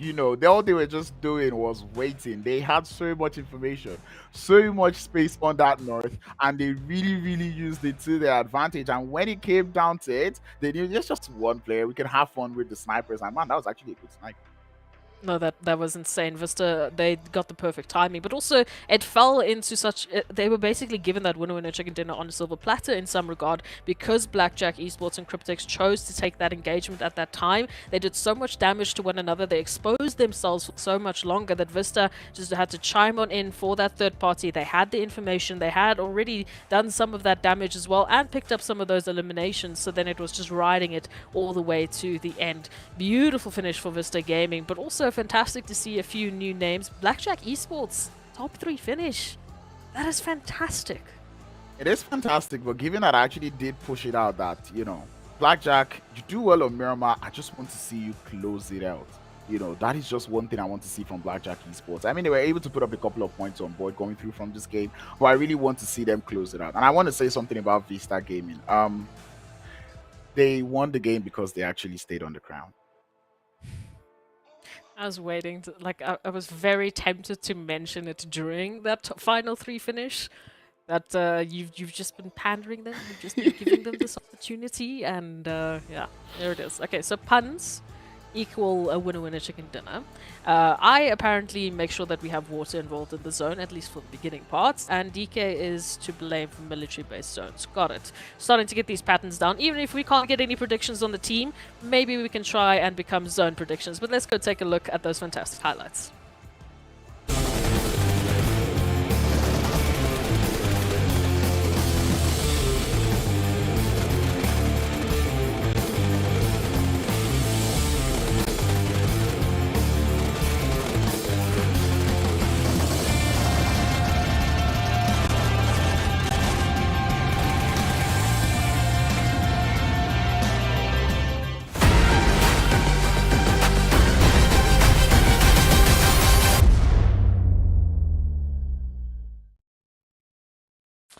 I mean, we had an explosive Erangel. We went into an even more energetic Miramar. I'm loving the energy these teams are bringing to the table. It definitely has to show for the last week of PMPL Africa that everyone is pushing for those final slots and for the most amount of points they could possibly garner in a single week of play. But speaking of the points and speaking about how these teams have been pushing their luck or pushing the envelope, we do need to take a look at the match rankings to see what that Miramar really meant for these teams. And ultimately, as we said, Blackjack Esports toward that top 3, CRYPTICS in the 3, VISTA Gaming in the top 3. I mean, it's good to see all of these teams making an appearance. Yeah, and I also want to see how many points Titans were able to get, given that they had 11 eliminations going into this game. And indeed, it will put them in 3rd place overall on those leaderboards. And this is just very nice to see from Titan Gaming that, you know what, if we're not going to get those placement points, we might as well get as many eliminations as possible. But VISTA Gaming would not be sleeping on anything, setting themselves about 6 points clear of 2nd place. And that is good points going through from VISTA.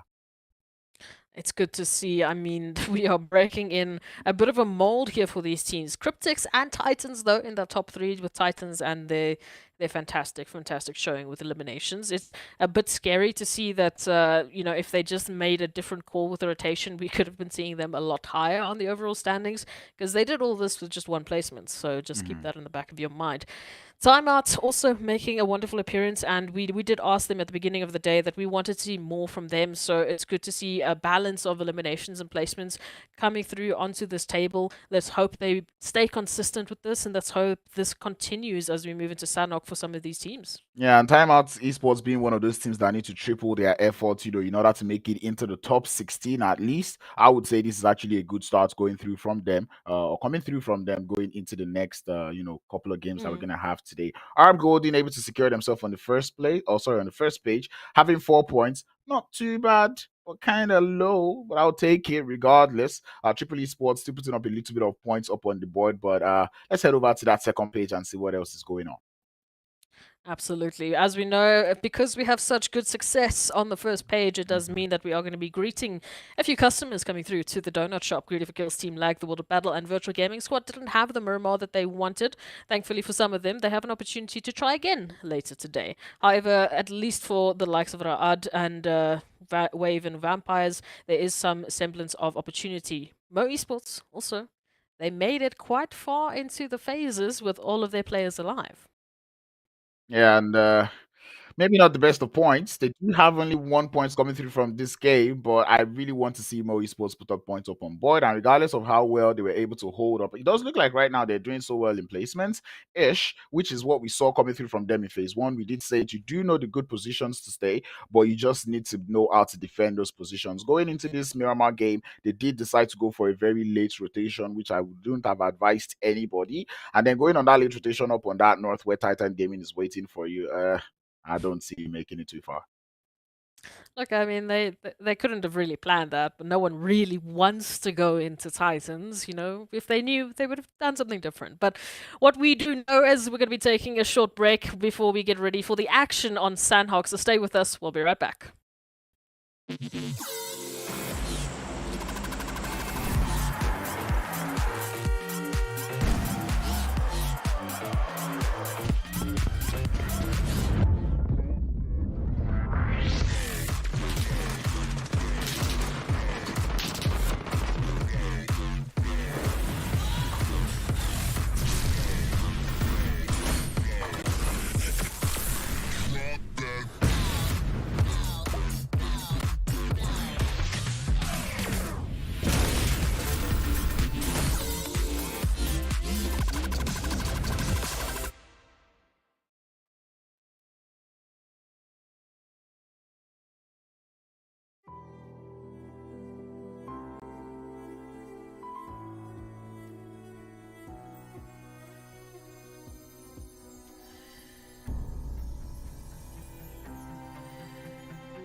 Welcome back, everyone, to the PUBG Mobile Pro League Africa for the Spring 2023 season. And of course, none of this would be possible without our fantastic sponsors, especially Monster Energy, our official energy drink sponsor, that has obviously been keeping these teams up at night and getting them ready for all the action because we have a lot of explosive energy. We've got a crazy amount of energy today from these teams, Crowns, and I can only imagine that has to be Monster. Yeah, it definitely is Monster. You have to unlock your inner monster out here, unleash the beast as you go into the PMPL Africa Spring split. But teams that would not be able to unleash the beast, they have to tame it down for this next game. Would be Greedy4Kills, the World of Battle, URUS Esports, and Vampires, as they will be missing out on this sweet Sanhok game. It hurts, but again, I seem to be one of the few people that actually like Sanhok, so maybe they are praising the stars that they don't have to play Sanhok today, and they can come back for Miramar and Erangel. Either way, though, the Rumble in the Jungle is just around the corner, and teams are going to be put to the test, as we've already seen such a very aggressive opportunity from these teams and momentum that they've been bringing into our bigger maps. Now, when we condense that down to a 4x4 instead of the 8x8, yeah, it's going to be rough. These teams are really going to have to deal with some wild third parties. Yeah, a whole lot of third parties. Given that everyone going into this game is coming through to fight, everyone actually wants those eliminations. We know that this is going to be a whole lot of lot of ways to actually get points. I'm looking forward to seeing which one of these teams would be, capitalizing on using the chaos of Sanhok, going into these games. I'm looking for which one of those bottom teams, and I'm hoping TEAMLAG is one of those teams.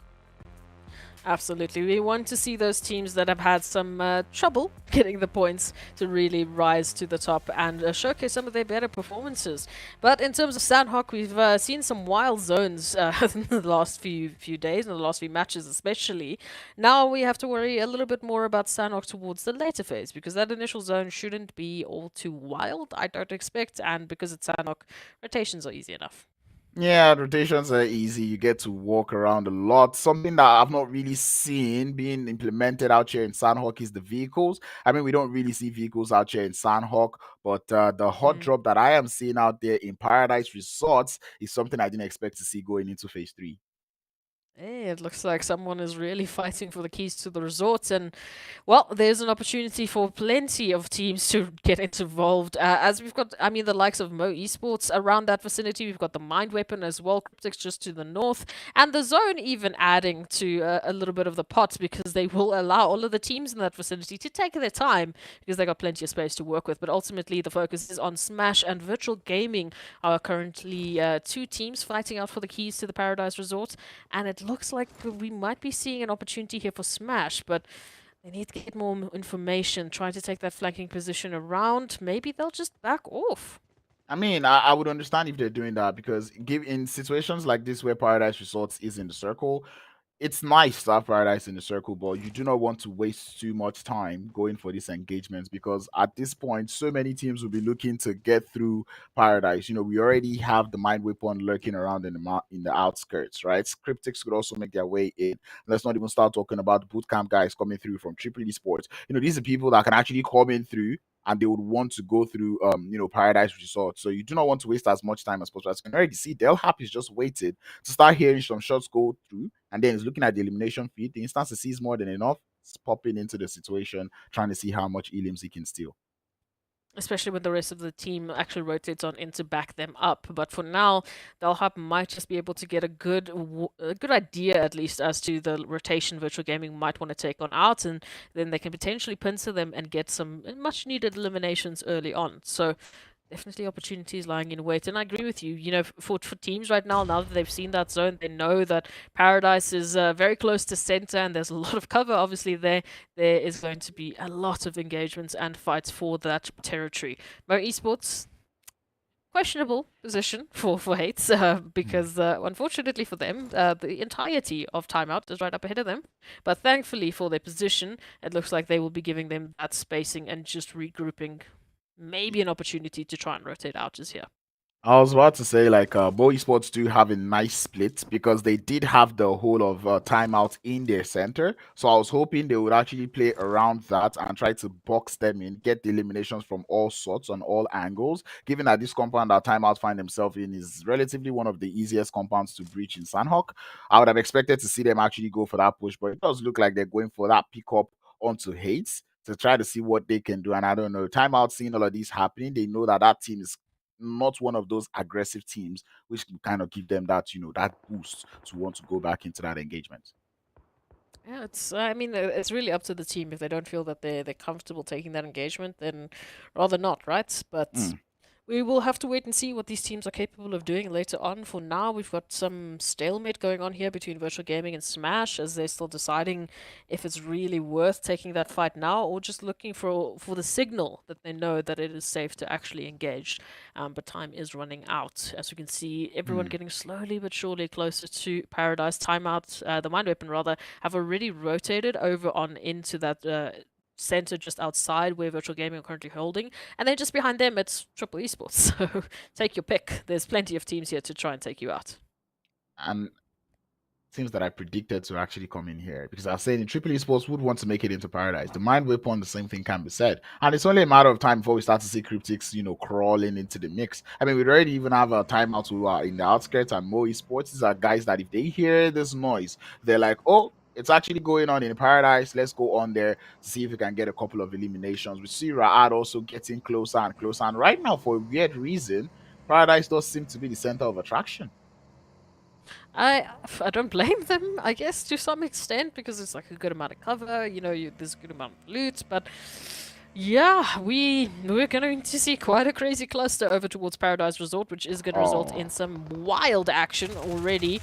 Vortex is going to be saying goodbye to their teammates, as RUKH just come for a very quick and swift drive-by, so they'll be very thankful for that elimination. Now they have to deal with the rest of Timeout, however. It's almost unfortunate at this point. Like, they were actually looking good, Mo Esports. They were actually looking good in this game. And then, oh no. Unlucky. Yeah, it's just unlucky at that, like you've just said. This idea of Timeout, I wouldn't expect them to be actually taking this much shots, but I think I would understand it as a what's it called? As a mechanism actually to ward off all of these teams, to try to tell these teams to not come here. Because like I said, that compound is one of the easiest to breach compounds out here in Sanhok. It doesn't really take too much to actually breach it. We can already see the side of Raad already making a full send. And once they go over that fence, it's all over. But Kofo though, on that flank angle, will get met by the side of Abdullah, is able to get that first knock, but he would fall to the S12K from behind. Raad looking to go for that one as they go into the compounds. One player down for the side of Timeout as Raad now continues to move. They do spot the players as they make their rotation, as they grab their first. Timeout looking for that knock. Would find an knock up onto Ghazi as Mido, very low on HP now, has to recruit.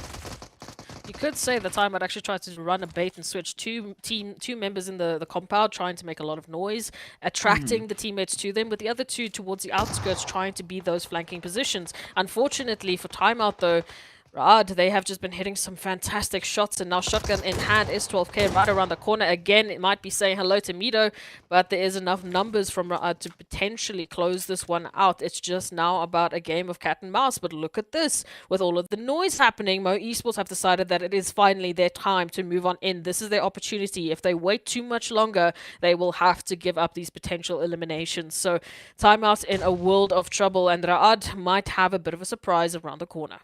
Yeah, and I think the side of Mo Esports are waiting for that fight to break out again. I feel like they slept on it a little too much. They're forming up a little bit too late, because right now, if Mido doesn't start that fight and Mo Esports heads into this, it will be almost Mo Esports shooting themselves in the foot, because they'll be sending it up in the numbers disadvantage instantly. But it doesn't look like Mido is that guy that wants any of the fights. That man is just cheap. But guess who's here? It's CRYPTICS. I just saw those blue little dots moving on in right behind RUKH, and I knew it's CRYPTICS, and all of a sudden RUKH in a world of trouble. SNK with that information again, just getting a bit of a haircut, but managing just to get behind the wall. But now this is the trick of the rest of CRYPTICS to move on in. They need covering fire, they need backup. They're running this as a two-piece, the other two slacking on behind. They need to catch up and back up their teammates. Well, the grenade would definitely not make them back up anymore. As you can see, both players just turn in their direction. They're like, okay, now we're going to set it into the compound. Now it's the time for Mo Esports to make their break into that compound, as we see the grenades flying through from the side of CRYPTICS. A very interesting angle being held by Ghazi right now. But would he be able to prevent him from taking this nade damage coming through from the side of El Chapo? The answer is yes. because that man is still holding up quite all right. Senke down to slither of HP as Raad looking to play this one as quietly as possible. Here comes the push. Hazem on the pre-fires, would not be able to find any as Marshall comes in from behind but will fall. Hazem is able to get himself that little bit of an advantage, falling, making sure the side of CRYPTICS are going to play it a little bit passively. The reload just not coming through in time, unfortunately, wasting a few too many bullets trying to get those confirmation does mean that Hazem goes down. The Ra'ad now resulted down to only one member. Ghazi trying to hold on, but they need to get a move on before those reses go on through. And now the noise is going to be there. Lazy Boy get off and makes it happen with the DBS, but here comes Mo Esports finding and firing onto CRYPTICS. Overextending coming through from the side of Paradox, and they have to continue up on this push onto the side of CRYPTICS, but they would opt for the revive instead. Mido is out here just watching and listening to all of this happen, and if CRYPTICS are able to stick this revive, the side of Mo Esports might just find himself in a world of hurt, but it does look like Mo Esports are going for that push. We've seen them actually win a lot of times in this compound. Would today also add into the record books. El Chapo cooking that one for so long, sends it out, would not be able to find the damage, but he would walk into the Molotov and fall to the S12K. As Senke has to hold his own. The grenades are going out, hates is down, but with the jump shots coming through from Mo Esports, they would send the CRYPTICS back in. 5 eliminations, and this is Mo that we want to see.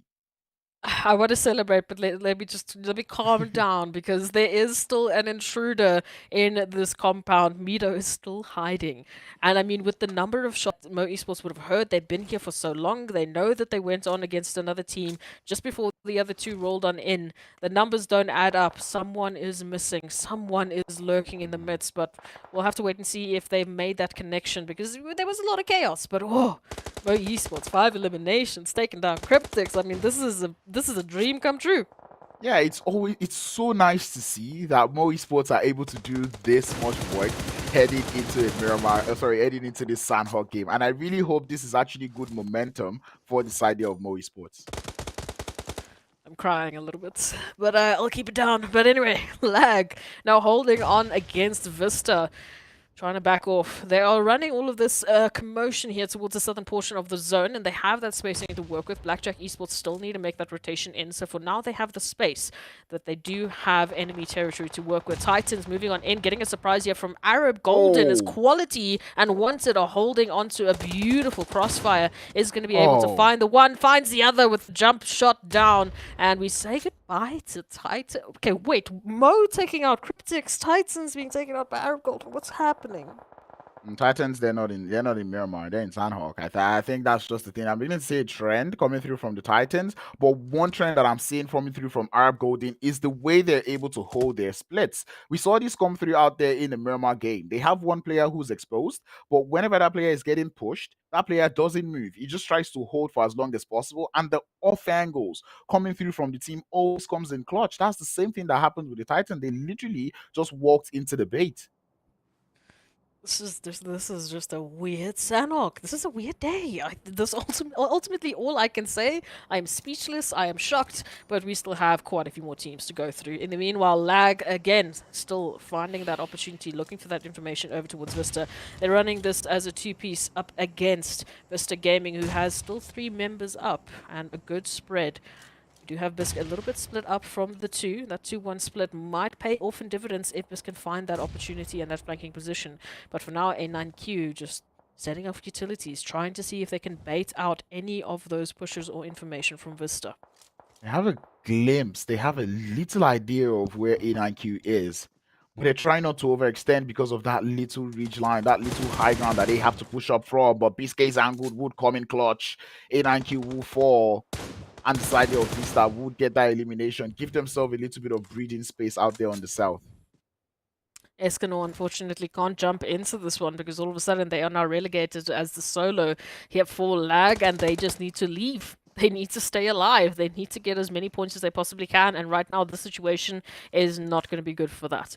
Arab Golden just up ahead of them have moved in closer towards the center as our zone is centering off towards Bon. We'll wait for that next shift to see where these teams will have to rotate on through. But we have still some pretty interesting points of play for these teams. I mean, the fact that we still have Bon in opportunity. We have a section of Quarry that's still in play.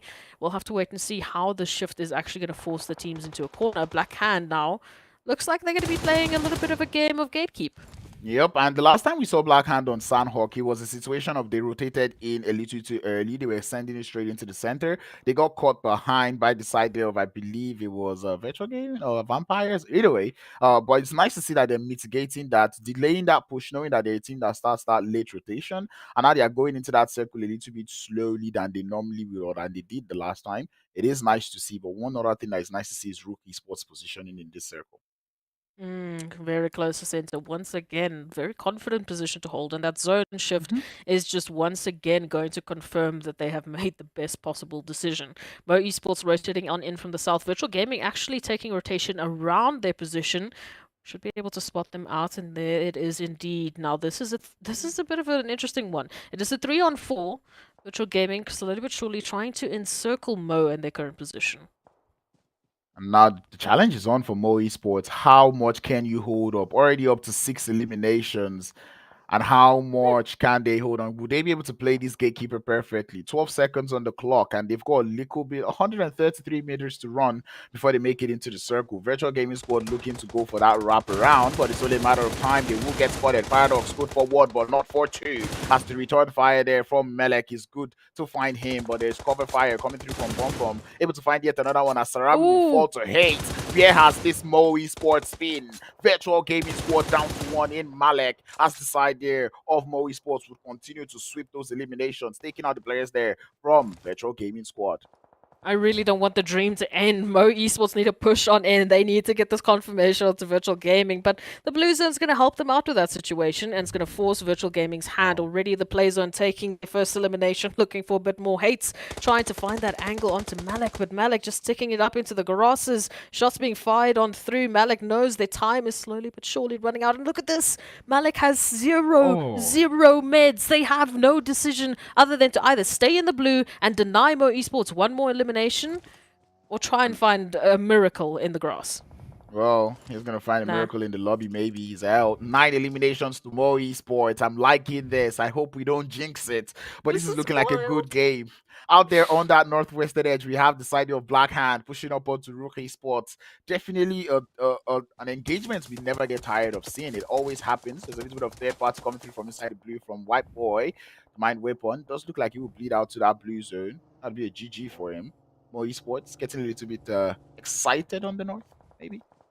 I mean, I don't blame them. This momentum, this is the best game we've ever seen from Mo Esports so far in PMPL Africa for this season. Let that sink in. This is wild, an opportunity that we haven't seen before, and I like this. I was about to say, I would wish that they, instead of going straight on through, they would take a little bit more of a spread out approach, potentially entering into Bond towards the northeastern side, but the timing is going to be the essence here. Now that zone shift might deter them. You can see immediately they stop in their tracks, and now they start to hesitate. Now they start to maybe get a little bit of a thinking position here, because if they go straight ahead, it's RUKH Esports, and just behind them, they don't know, it's Black Hand. So it's going to be a tough sell here for any teams. Wave Esports also holding the eastern side right alongside Arab Golden, and towards the south, it's Blackjack and Vista. So every single team has a neighbor they need to deal with.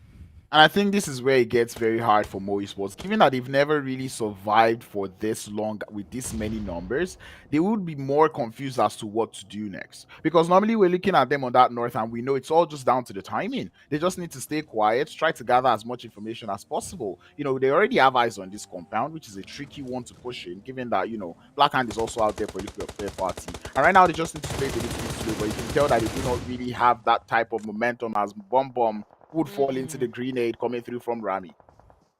Yeah, lots of utilities now still up and open here for RUKH. They have some fantastic DVSs in hand, so it looks like they are very happy to try and shut down this compound, not allowing Mo Esports to make a move on in. Paradox going to go for that res. That information is going to be there for RUKH Esports, but they're not going to use it just yet. They're waiting. Something else doesn't seem right. Where is hate is going to be the question on their minds. That door's blown up. Mo going to be grabbing and running with that res, which I like. Let's keep the numbers alive, but they're playing a very close angle. One nade, and yeah, we'll see if that's going to happen.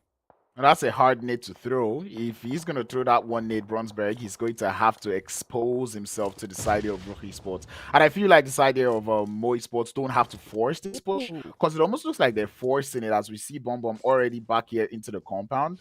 Blackhand is out there for the third party, and you can tell Blackhand is just waiting for whatever is going on here to actually get started. Grenades we go out. The DBS would find Bomb Bomb in the grass. Hates would be able to go for a return, but the side of Paradox would not be able to find the knock. Mo Esports already getting this one wrong. They will not be able to crawl back up the hill as the side of RUKH Esports now. I don't think they would allow that one happen. Well, we'll see. Black Hand is actually going to jump on in as well. So Black Hand will not let that happen. For the time being, RUKH was going to let them, but unfortunately that's not going to be the situation. Hate's now the last member of Mo Esports, being spotted out by not only RUKH but also Black Hand, who are finally making their move. All of this happening outside the zone as we sent it towards Bun. Nade being sent on out. A good shot with the UMP, and an even better grenade from Black Hand. And that is third party coming through from Black Hand, but did they read the kill feed? Do they know about what is happening? RUKH Esports are down by 2. Plaza does look to be watching a whole lot on that compound. He knows where that knock is, but he's waiting for that revive to be attempted. But RUKH Esports would grab one up onto Burnsberg. Eugene trying to see if he can just stay quiet to hold things up. And the third party is really imminent, coming through from the side of Wave. We do know they're very good at stealing. They definitely are. They have brought in some cheeky winner chicken dinners, so definitely a threat for anyone still within this map. Now, RUKH, they've had a little bit of chaos to deal with. Calm before the storm, as they need to make that rotation into zone. Black Hand will actually be backing off, so if they take this rotation on into the northern side, there is an opportunity there. But they still don't have information on the surrounding teams. Meanwhile, Black Hand, they know exactly what this terrain is looking like and what the rest of the teams are planning. You know what they say? We're going back to the beginning. That is exactly what we've got going on here. This is where the game starts off in Sanhok. This is the spawn island of Sanhok that we're having this game end up in. And it does look like Wave Esports want to go home a little too early. Gaddafi down to slither of HP, but he would find the knock. The rest of RUKH Esports on the top of the hill. Petrox's angle is beautiful, but he will get spotted by the side there of Black Hand as they're able to get those 2 knocks, isolated every single advantage that the side there of Wave Esports have got.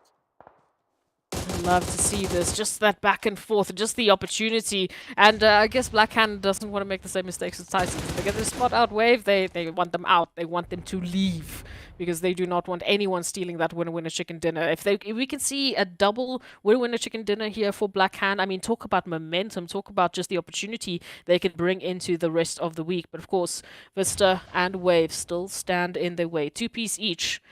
Snaking it up in the grasses, looking for those positions, looking for that information now as Black Hand needs to descend down that hilltop. Ooh!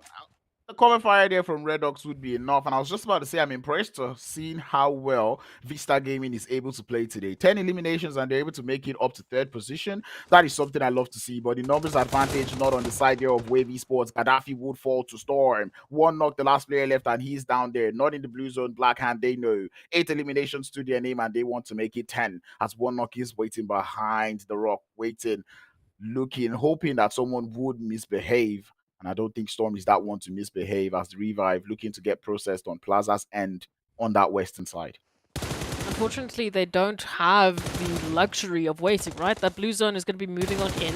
Storm, the rest of Black Hand, they have a better position. All they need to do is just wait and use their numbers advantage. But the step out is going to be here for both teams. 1 knock now trying to isolate Storm before the cavalry moves on in, before the rest of Black Hand move in for the backup.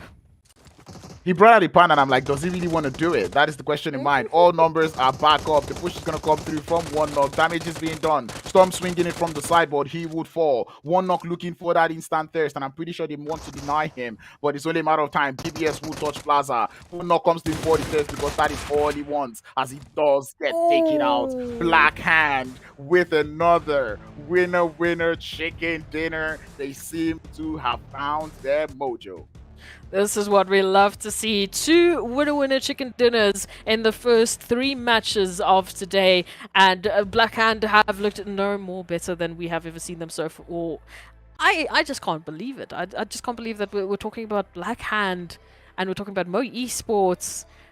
what is this week? It's like we haven't just had 2 weeks of PMPL already, 2 weeks worth of statistics to work with, and now we're going to be throwing them out the window. But it is fantastic, don't get me wrong, to see Mo Esports capitalizing, to see them getting not only one, not only two, which the most I think we've seen is 3, but to go all the way up to 9, even try and make it into the double-digit realm. It's wild. It's so good. Brings a tear to my eye.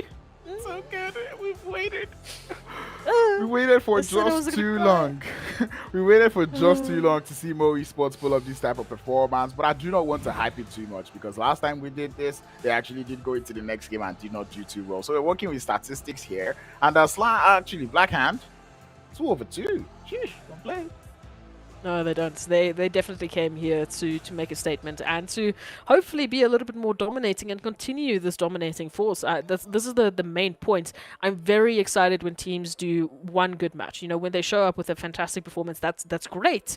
But it can't stop there. We need that continuance. We need the teams to continue with some sort of consistency. Otherwise, we're not going to see that result on the overall standings. That one fantastic match is at the end of this week going to mean much if you don't continue adding points to your tally. So for Black Hand now to at least see that second winner chicken dinner, that already showcases a much healthier approach from them into this week. And I think one other team that is showing a healthy approach is VISTA Gaming. So far, so good. They played 2 games, and they do look to be putting up the number. 3rd place twice now, and they're doing it with elimination. So I'm really enjoying what I'm seeing from them. But let's see the highlights, see how they did it.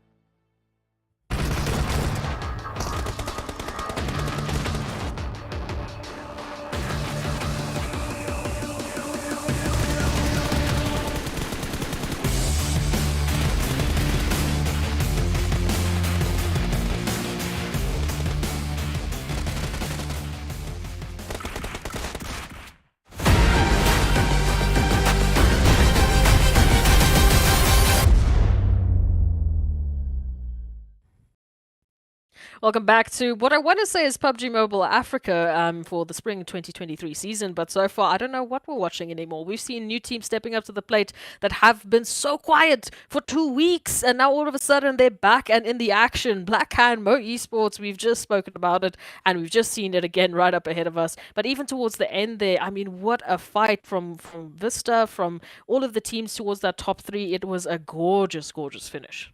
And it was so close. I actually felt like Wavy Sports would probably snatch that winner chicken dinner coming through from the side of Black Hand. But they weren't quite able to, but they came close. I mean, it was, what was it? Wave trucks? But it was very close to actually going for that wipe. He did get 1 elimination for his team, getting them 10 eliminations up on board. But let's see those maps rankings to see just how many numbers these guys put up on board. Sheesh! We've got an equal 10 placement points and 10 elimination points coming through from Black Hand with that beautiful 20 that they're going to be adding to the overall tally. Wave Esports so close to once again stealing the winner chicken dinner, but this time they weren't up against Titans, they were up against Black Hand. So they managed with only 16. VISTA Gaming in 3rd place with 15, and this is my favorite parts of today. I get to say Mo Esports in 4th with 12 points. Double digits, baby. Double digits, baby. They did it. And I'm liking what I'm seeing from them. I feel like this is a W for Mo Esports, and I really hope they can work on that momentum. Blackjack Esports finding themselves on that first page once again with Triple Esports. I feel like Triple Esports is doing that thing they did in the first week, right? Where they start off the day looking slow, and then they end it with a bang to make sure that they're actually sitting up there on the top of the rankings. It's wild. It's wild to be looking at this page, but we still have to take a look at the second page to see who made their trip down to the donut shop. As we know, these performances have been heating up. Whoo! It's weird, right? Arab Golden taking out Titans means the Titans took a trip down to Donut Shop Land. Smash Team and Virtual Gaming did join them as well. So in terms of just the overall eliminations on this side, it's still a lot healthier though, because we're seeing, you know, those 3s and 2s at least filtering down still to this point, and it's only 3 customers to the Donut Shop. Not that bad. Could be worse. Back-to-back trips to the donut shop for Titan Gaming, and here's the part where I say Titan, they need to start fixing up on the Sanhok games, because unlike what we've seen before, heading into the finals, we're going to be having pretty much even numbers or an even spread of Sanhoks, which means you cannot be sleeping on your Sanhok games, right? So I'm looking forward to seeing Titans start to put up number on this map of Sanhok. What's fantastic to see, and just what you've built on now and what you've mentioned now, the idea that we're saying Titans need to be better on Sanhok is not. There wasn't a topic in the previous seasons of PMPL. That was not even an idea that I would have put out. Just like I wouldn't have said that, oh no, well, we will definitely see Titans taking only 0 points away from 2 matches in a row.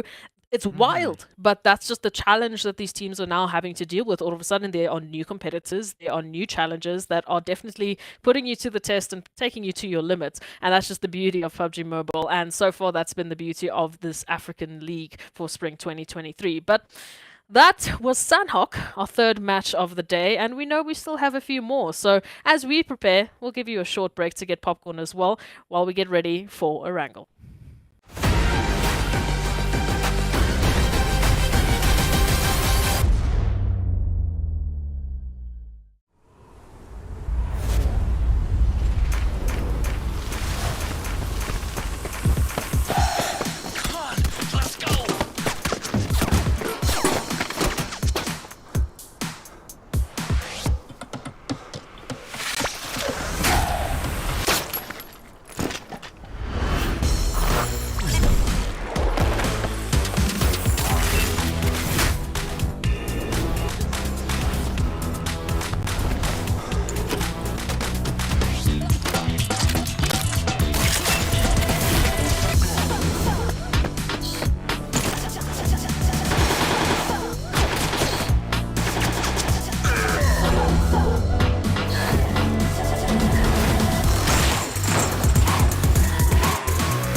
Your order is here. Oh, thank you. Thank you.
Welcome back, everyone, to the PUBG Mobile Pro League for Africa Season 2023 of Spring. And so far, Spring has been heating up quite a lot. Again, we have to give a massive shout out to our sponsors for making this possible, because we have been so entertained, and it wouldn't be possible without Monster, our official energy drink sponsor. Now, on the back of that crazy Sanhok, we can take a look at those overall rankings to try and get an idea of how far these teams have really been pushing the envelope, Grants. I tell you, 3 games done and dusted, and I really want to see who is sitting down on top and how many points they're doing that by. I mean, we're already, exactly, no one is running away with it. It's good to see that. Yeah, no, absolutely. To see that there isn't immediately some wild gap suddenly forming, it is fantastic. But I have to shout out to VISTA Gaming. I mean, what a hold that they're really keeping, and only with one winner chicken dinner. But again, consistency to get themselves into the top 3 placements, to get themselves with those fantastic eliminations. They're making the difference, and they're already setting the tone. Yeah, That consistency is gonna follow through, though. yeah. Question. I feel like Vista Gaming today have really defined consistency, right? And I like that coming through from them. And this is something I expect to see from a team that is actually in Group A. We do know Group A is that team that has to sit out in the last match of the day. And seeing that Vista Gaming are making every single match that they're playing count is just good to see. RUKH Esports in 3rd, and look who's in 4th. I love it. Now your turn to say it. I'm excited. More esports. I love what I'm seeing out here. Double digits, baby. Once again, CRYPTICS out there on the first page. Good to see. Wave Esports also keeping their consistency out there in 7th position. It's something I enjoy seeing. But man, look at how closely those points are as we look at 4th towards the 8th position. So finishing off our 8th position with 16 points. Moving on to the second page, we are only trailing behind by 2, and that's Triple Esports and Timeout Esports in 10th position. Also another wonderful addition to the page, and happy to see them on this side of things. TEAMLAG, obviously only with 3 pages, with 3 points rather, but they've making an approach. There's still 2 more maps today, and the rest of the week. I think there's an opportunity, but we can take a look at the last page. Again, the points on the side are going to look a little bit less fabulous, as we can see. Virtual Gaming is in the main donut shop right now. Wow. Like, 2 games. I'll give them. They've got 2 more games to go. Virtual Gaming Squad will probably wake up somewhere along the line. Vampires not quite having the best of days, and I really want to see how Vampire are actually going to mitigate such weird set of games that they have today. I will check to see tomorrow to see how the map schedule will be tomorrow, but I feel like for today it's going to be a very tough one for Vampires, and it might just be like that for the whole week. So I'm really looking to see how well the Vampires would be able to adapt to this lobby. We know that there's going to be those double helpings of Erangel and Miramar coming through in this week as well. So there is that opportunity if this back and forth isn't quite what they need to really prosper and to showcase their best possible points. Well, don't worry. This is why we change things up. But moving into the second last match of the day, it is of course the lovely sandy dunes of Miramar, and we are once again towards the northern side of the rotation. This time though, we're heading all the way to the south. Yep, love to see that one. A little bit shifted all the way towards that eastern side. If we're not, but I feel like given that the playing path is very close to water this time, we probably wouldn't see a first zone that has water in it. So love to see that one. I was keeping my eye out on TEAMLAG that was sitting out there in 16th position, and I'm getting concerned right now because TEAMLAG is one of those teams that did not have the best of placements coming out of last week's games, and we were saying it like TEAMLAG, we actually want to see you play better this week. But right now, sitting in 16th position with only 3 points to speak of, that doesn't sound too good. Hey, there is an opportunity here, and I'm going to pose it to the viewers who they think is going to be our winners for match 4, who still has the energy to bring forth that winner chicken dinner. And hey, if you want to get really crazy, you can let me know with how many eliminations you think the winner is going to grab. But ultimately, question on our minds now, Crowns, is that zone. We've already had a few teasing zones. We had that, western zone that I really thought was going to happen, and there it is. El Paso, Creative Fields, La Cabrera. I mean, we don't get to give much love to this portion of Miramar. Yeah, but right now, this is a very painful zone, given that playing path, because how do they want to do it? How do they want to? I'm gonna keep my eye out on Titan for a quick second, or for the next couple of minutes to see what they're going to do with this type of zone. Would they still go to Valley de Mar, or would they decide to drive up all the way to Trailer Park? I'm looking forward to seeing how they're going to do that. But I feel like this is going to be torture for all of these teams that find themselves way off on the east. I mean, there's Raad who is in Campo Militar. There's El Azaha being held by the Mind Weapon. Let's not even start talking about Impala and Lag Esports. And I feel like Lag Esports, this is not even what they need for this game. Oh, that's right. Look, again, there is something to say for that outskirts, theory, if you want to talk about it. Triple Esports, they were loving their outskirts strategy over towards Erangel. That's really where they started mopping up their most eliminations. But, I mean, with that outskirt, that later rotation, you also need to take a bit of a more aggressive approach. You need to be the one that's catching all of these teams off guard on their rotations to pick up some good eliminations. Ultimately, or otherwise, you'll just be running into an unfortunate set of events as teams will be set up and you'll just be knocking on their doors. But hey, there is quite a lot of teams that are going to have to make rotations. Some will opt for rotations sooner rather than later, grabbing those vehicles and getting into the west as soon as possible, which I personally would feel more safe with, especially just the vastness that you have to deal with Miramar. How would you feel, Browns? Would you take the initial rotation or just opt in for your normal drop sites? I think early rotations would do you no harm going into this game. Like, you want to at least be somewhere in the circle, have a little bit of information heading into that circle, and you know that if you're going for that, rotation early enough, the odds that a team is going to be there to, a team is going to be fully littered up to take you out is kind of low. So maybe you could just go straight into that circle, try to do a little bit of trash looting, or try to go into some of those, cities that are way off on that western side, because I think that is pretty much the play you want to go for. Rad already taking that initiative, starting that rotation very early. Smash Team, the same thing can be said about them as they're making their way into the circle. Greedy, I've made it all the way to that southern side of Monte Nuevo, and I'm liking the fact that I can see a couple of these teams already heading close to, or heading into positions in the circle. Yeah, and taking hold of some of the bigger estates and the bigger compounds within the zone is really going to give them that opportunity not only for loot, so they can get themselves set up for when those teams eventually do join them, but also just, I mean, the sheer amount of cover that you could potentially hold and take the monopoly of, which it could be very good for a lot of these teams. As we know, they are going to expect some many rotations, but already there is a good portion of the teams. I would say only really the teams currently sticking to their drop sites. It is Wave and URUS over towards Los Leones. CRYPTICS are just on the outskirts, so they don't have much of a rotation lag still in Impala, but I'm seeing them get into their vehicles, so hopefully we'll be seeing them joining the rest. And the Mind Weapon's still up in Al Azhar, so they have a bit of a wider rotation as well. Yeah, and I feel like the Mind Maple might be looking towards that northern rotation.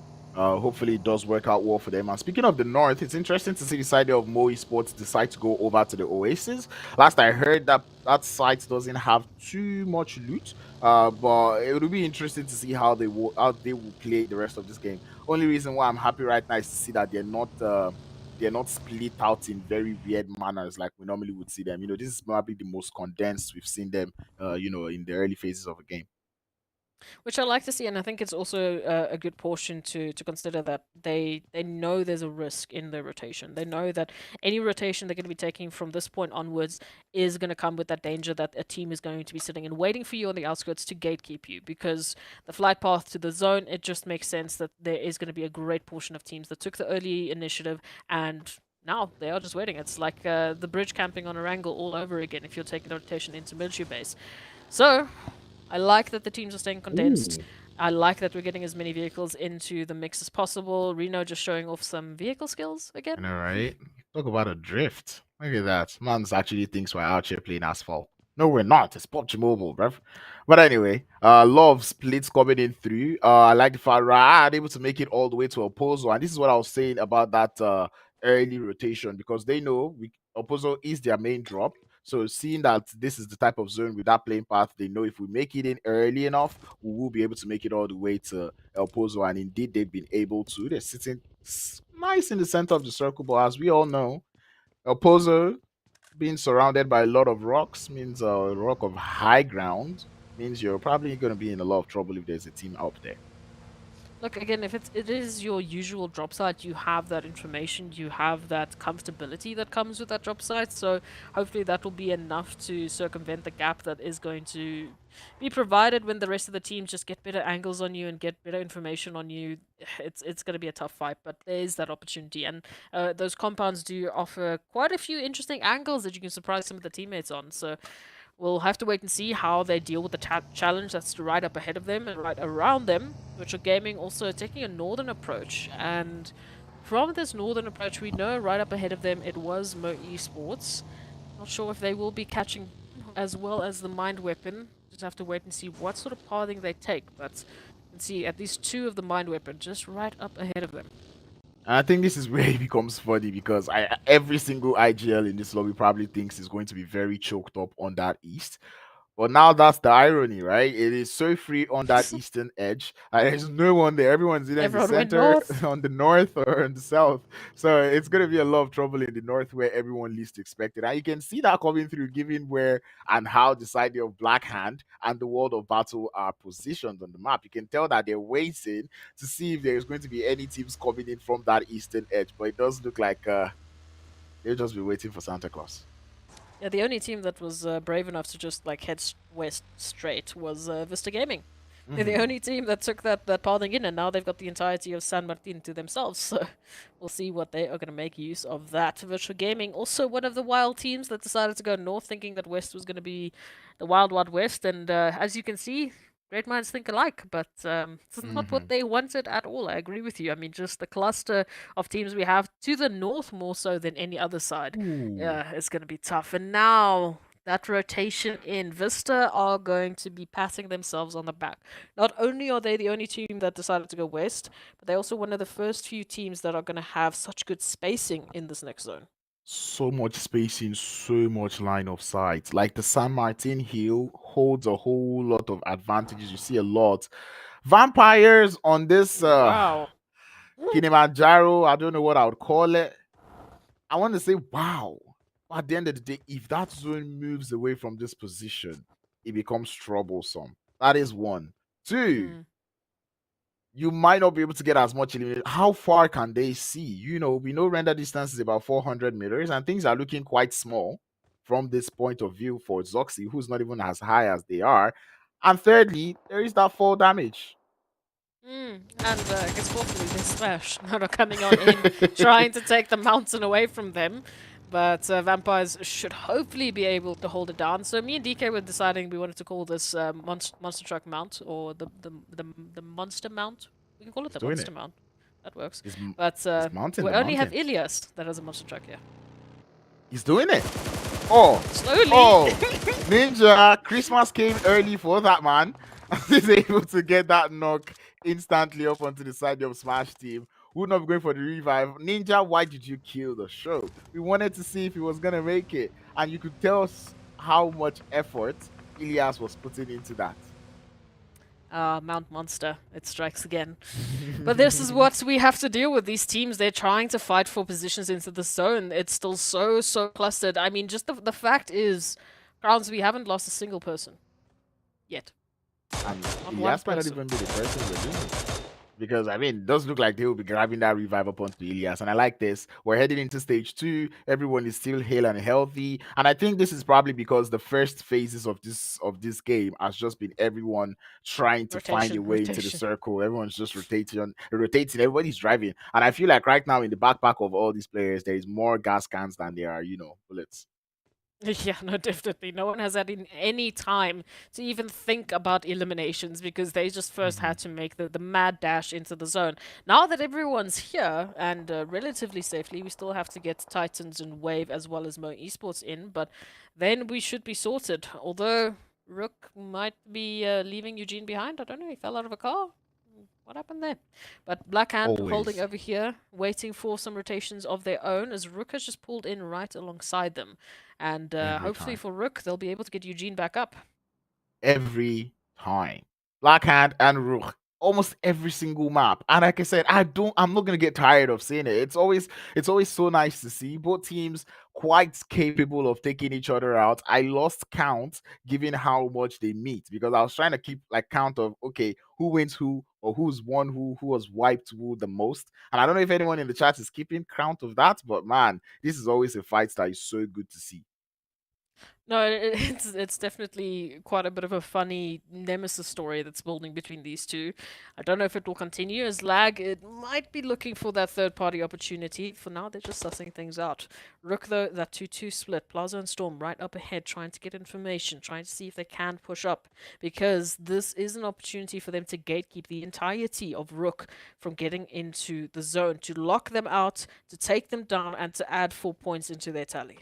Yeah, hopefully they're able to pull off this one because this is a gatekeep that is happening not even in the circle. Storm has got the high ground advantage, but his HP getting sucked down faster than he can tell. He didn't even peak for 2 seconds, and that just goes to show how ready the side of RUKH Esports were for that peak coming through from Storm.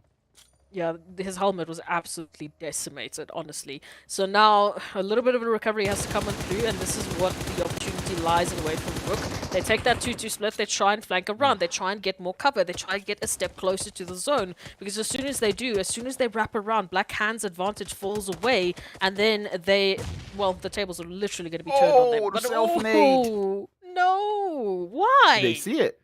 Did they see it, though? I don't think they did. This URUS. kind of would pick up the elimination. He's like, thank you so much.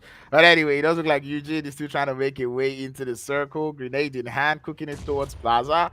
And like I said, I feel like a gatekeep would only be a gatekeep if both teams are in the, playable zone and not in the blue zone. Black Hand will be making their rotation into the circle. RUKH would probably be capitalizing on that one. And I like the amount of smoke screen the side of Rookie Sports were able to set. The flank angle would find RUKH, and down he will go as Rookie Sports are able to turn the tides onto this rotation. It's just a bit of a back and forth, right? There's nothing. What? Huh? Tyson's? What? Again? What? 3 maps in a row? No, I can't. Okay, but anyway, we've got other things to worry about. GREEDYFORKILLS and RUKH right on our screens. Thankfully, giving me something to talk about as I just deal with the speechlessness in my mind. But RUKH, they are down 1 and they're looking to take out GREEDYFORKILLS as well. GREEDYFORKILLS of all teams going down on Miramar. There's an immediate thirst. Another knocked. GREEDYFORKILLS now on the recovery. Last week's meta is not this week's meta, and that is what we're seeing out here. We've seen different things come through every week. Our analysis just goes straight into the dumpster whenever we see this group switch up. Side of RUKH looking for that advantage onto the side of Greedy able to get themselves at least 1 revive, able to hold up but not too much HP inside. Skazi's gonna go down to that quick pick coming through from Fivo. The grenade, it's a good one, but it's a little too far, would not do the damage as the side of Greedy looking for this engagement. They're looking for that flank. Reno on the left would get spotted by again, grenade going out as Fivo would fall. Greedy down to just 1 more player in Reno. The UMP catches him with the grenade in hand as he would also fall. And Nosa, the last player left, he is down the hill, nowhere close to his teammates, but he wants to come up for the revenge. Takes a little bit of grenade to the face as Azem is looking for that angle. Go for looking for that run over, but will not get it. Nosa good for 1, looking for 2, but will not find it. And down they go. Greedy out. Very, very clean finish there from RUKH to close it out, to pick up those eliminations, and to try and shut down this western side of the zone is really going to give them that spacing to work with. Now, in the meanwhile, they do understand that virtual gaming is just up ahead of them. That opportunity is there, but the rotation is going to be tough. They are still on the outskirts of the zone, and that descent that they need to make into zone is going to be a tough one. Meanwhile, as you take a look on towards the northern side of things, it's got Mo Esports and Smash involved. Vampires, the Mind Weapon, holding on the other end of these outskirts, on the edge lines, keeping these two in a valley of doom. Valley of Doom indeed. I was about to say how many players left on Mo Esports. They've got 3 left. But anyway, Smash team are taking a lot of shots from the third parties, the Mind Weapon. And I really don't see a way that both teams would leave this angle, given that the Mind Weapon have a very, very good advantage and very, very clean line of sight onto the side there of both Mo Esports and Smash team. It's almost a die-die situation here. But anyway, that being said, it does look like Ilyas looking to kind of hold his own up against Vortex here down the hill. Vortex just trying to dodge and weave here between all of the shots. Again, this is the Valley of Doom. So as soon as you expose yourself, you give an opportunity to either the Mind Weapon or Vampires to take you out. And Mo Esports, they understand that. But unfortunately, the numbers that they have to deal with is going to make this even more difficult to try and close out that confirmation on towards Ilyas. They do not want to expose themselves any more than they already have. A little bit of a vehicle rotation is going to go out. Looks like Vortex will potentially be left. Yep, Vortex will be left alone to their own devices. Will they try and deal with Ilyas? And they will get that confirmation. And I'm liking the confidence I'm seeing here from the side of Mo Esports. Normally, we wouldn't see Mo Esports go for such courageous pushes, right? And now seeing them do this one, it's nice to see. I like the fact that they're able to send 2 players into the circle. And then they're like, you know what? These guys, Vortex, if you go out here, it's fine. You've done the work. That is good. That is good. That is good. Yeah, and it worked out. I mean, the opportunity there is that they got that elimination point. They got 2 of their players out to try and now scout new areas, new beginnings for them, and get out of that Valley of Doom. And hopefully try and help them alleviate some of that pressure. But again, CRYPTICS and, of course, the World of Battle. Here over towards the south, the only 2 teams really holding this position. So it is going to be a war of attrition. Both teams want to take full control of this position as they get ready for that next zone shift. Yep, CRYPTICS do have a little bit of a disadvantage when we look at the terrain. Grenades in the hand of Mohammed definitely knows where that player is low on HP, as CRYPTICS would lose one player. Marshall down on the grass. He has to hit the deck. He actually has to heal up, but El Chapo in a very, very tricky situation will fall. Mohammed on the switch. He's able to find yet another one, and CRYPTICS go out. You cannot define clean any better than this. The world of battle. Okay, look, can we just agree to try and break down all of this wildness when we get to the match rankings? Because if I try and speak about this now, I might lose my brain. So, agreement done. We talk about the rest of the teams now. Back to the action. Right here towards the south of the zone, staring into the barrels of URUS, actually right up ahead of them, and just towards the western side, they can even take a shot at Virtual Gaming. But of course, the World of Battle now moving in from the south that are doing a little bit of double duty. I mean, they're dealing with 3 teams, doing a complete 360 view of the vicinity that they need to deal with. Yep, and it's not just any close range fight, it's like fights from all across the place. Everyone has got angles on every single person. So at this point, I'm looking forward to seeing how Raad is going to bite this off, because honestly, maybe it's going to be more than they can chew. They've got, all 4 players still, all 4 players still alive out there on the south. And right now, I feel like they might need to just place their focus on one, enemy at a time. This is going to be a good one. Now, as we take a look at this, from the eastern side, we've got Vista and, of course, Black Hand making their approach. But Black Hand very split up. An opportunity then, again, for any surrounding teams to take a head-on in, potentially towards the like of Storm, and potentially take them out. It'll be a bit of a cheeky-peeky as it is. Oh, as I say that, there is an immediate backfire, but if Black Hand can close up that gap, if they can just try and regroup, there is an opportunity for them to just get that res on back.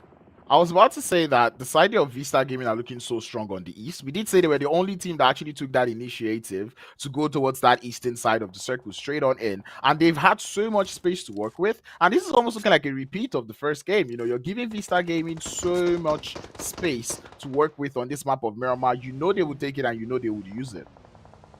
No, it's exactly that. And again, any team that is giving that dominating experience, giving that dominating presence is going to be awarded for it. Because, I mean, we've got Titans out, we've got CRYPTICS out. Those are usually the 2 teams that are just raining down chaos and taking all the eliminations for themselves. Now, all of a sudden, it is up to a brand new set of teams. Raad currently leading with 8 eliminations. Now finding an opportunity, but the World of Battle, they are giving them the haircuts they were not looking for. And all of a sudden, Raad, they need to scramble. They need to change up the plan. Yeah, they cannot go down at this point. They have done so much work. They don't want it to end.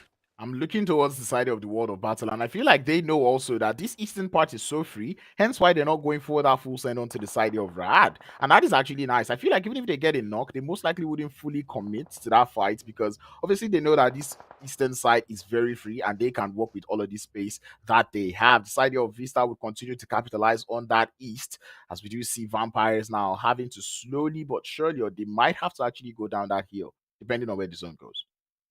Again, with those rotations, descending down that mountain, if there's a team that has a perfect line of sight on towards your current position, and that might be Mo Esports with that cheeky 2 split that they made. They're going to get the zone. They have an opportunity to take out Vampires as they make their descent. This is a very, very good opportunity for Mo Esports as well as URUS to take a winner-winner chicken dinner, or potentially take it towards a top 3 finish. Yep, definitely looking forward to seeing that one. This is Mo Esports' last game, which means they need to make this count. Need to put up a little bit more numbers up on board. And with Vampires looking to be, shooting practice, would see if they're able to, capitalize on that situation that they find themselves. Black Hand still looking to go toe-to-toe with the side there of Vista. I like the fact that Vista is getting couple of knocks, looking to get closer and closer. BSK is able to get yet another knock up onto RUKH, and we already see him going in for that full send. He's got support from behind. There's no nades being prepped by the side there of Black Hand, but there is one in the hands of BSK, and we do know with the type of momentum that Vista is bringing into this game, like they're onto something. Yeah, no, they definitely are looking to take out the competitors. Black Hand would be a good opportunity to get rid of, because if they can take Black Hand out, they have very good spacing here towards the west already. That first initial knock on towards RUKH is going to mean an opportunity for them to push on further is there, but it's just around the corner. And of course, they need to worry about overextending and any third-party potentials. BSK is on to something else. He will get taken out by the third party though, but talk about the vision coming through from BSK there. And this is actually nice. We were looking at the side of Black Hand, saying that they were looking like they were on a little bit of a split, but it does look like that is a little too thin as they left to just one more player in Storm. It's an unfortunate third-party situation, but Black Hand at least do have one that can still rotate on out if they can get themselves out of that open spacing and into some cover. Meanwhile, Ra'ad have smelt URUS, and they are looking all of that away from them. Weiss goes down almost immediately. The World of Battle have moved on into this as well. It is chaotic right now as URUS now find himself with just one more player. It is Ramsey to hold down the forward. Grenade going downstairs will not quite connect. Actually, it will as the World of Battle will find their way in. URUS with the 249 will not be able to hold up as Kofo would fall to the side of the World of Battle. This is chaos redefined. This is no longer Miramar. This is the madness that we've been wanting to see here in PUBG Mobile. Oh, this is brilliant. The World of Battle up now with 7. What a timing. What a cheeky play to take that. I mean, as a team is rolling on in, you stop them in their tracks. You take 2 of their members down, and now you look to take the rest. Ra'ad resulted down now to only 2. Hazem already up with 6 eliminations, has been leading the pack, and Ra'ad as a total have 12 eliminations. How can this story come to an end here? I feel like this was peak game awareness coming through from the side of the World of Battle. They read that kill, the elimination feed. The instance they saw the knock and they saw that Team Ra'ad were actually going for that full send. They're like, oh, they're trying to capitalize on that. We can actually take the third party. But one other thing they can take would be all the players there from Ra'ad as the first knock would come through. Molotovs to the top to give him the burn. And you can tell that the side of the World of Battle, they want the fight. Crack shots coming through from again. Would not be able as he is burning. Does go outside and he will fall.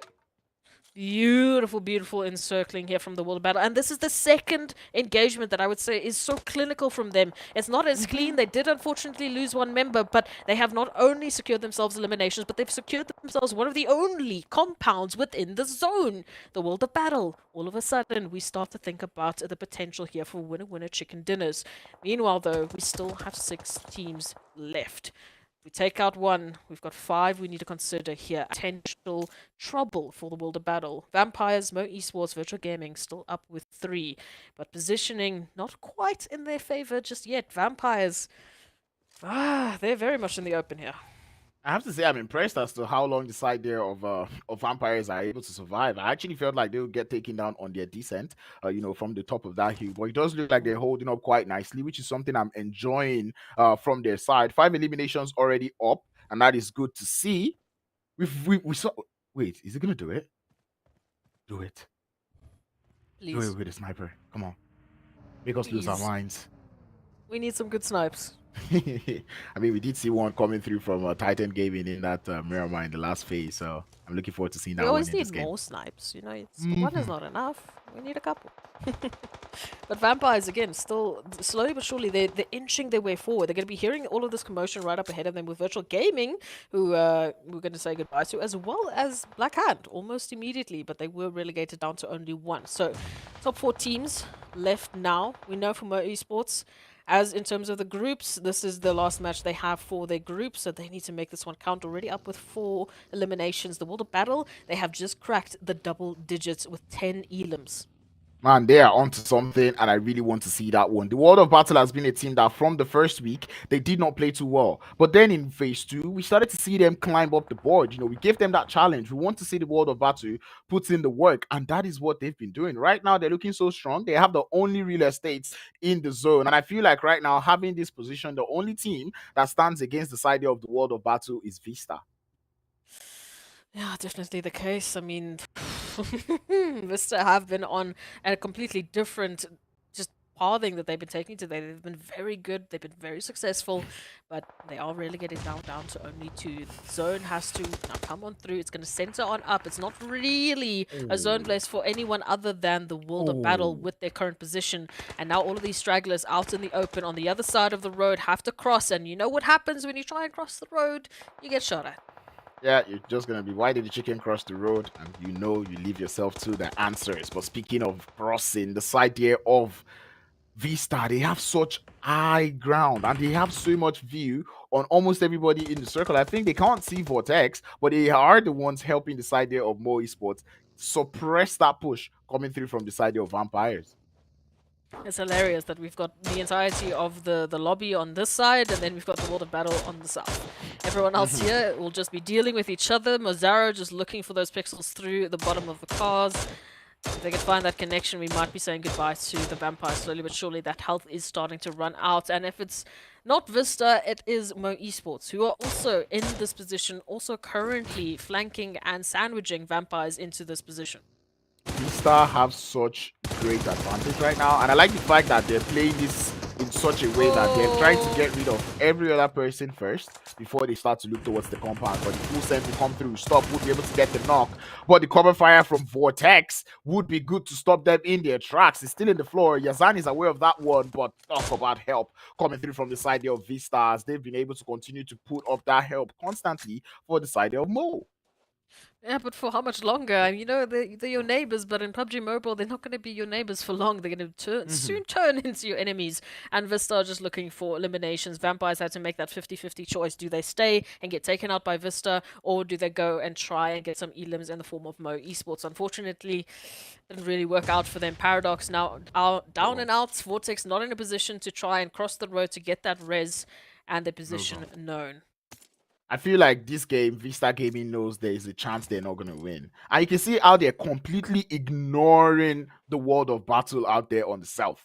They're like, you know what? Right now. Yeah, they're like, we're not going to deal with that. It's almost like they know. And this is one thing we enjoy from these players, the amount of awareness that they show. You know, I feel like when the numbers start to trickle down, they start to do the analysis. Okay, there's only 3 people left, or there's only, 6 people left. We're a 2-man squad. There's probably a full squad on here. There's only one solo here. Let us push the solo first, then we can face off against the squad. And that is exactly what Vista Gaming are doing. But it looks like the world of battle are not having it. As them sends it to the top of the hill, gets the run over in the blue zone, gets the second, and this man is onto something. The world of battle, 14 elims. Vortex, the last player left. Azem has a little glimpse of an idea, but the information will come through. Vortex stands and Vortex falls. The world of battle. They have done it in style. What is that line? To find that perfect line to get the double knocks with the vehicle, then just an easy closure. I mean, Vortex, look left, look right. What are you supposed to do in that scenario? You're going up against the entirety of the world of battle, and all of a sudden, this map just came crashing down. Vista took too long. You know, they were trying to avoid their problems, and then this came to them.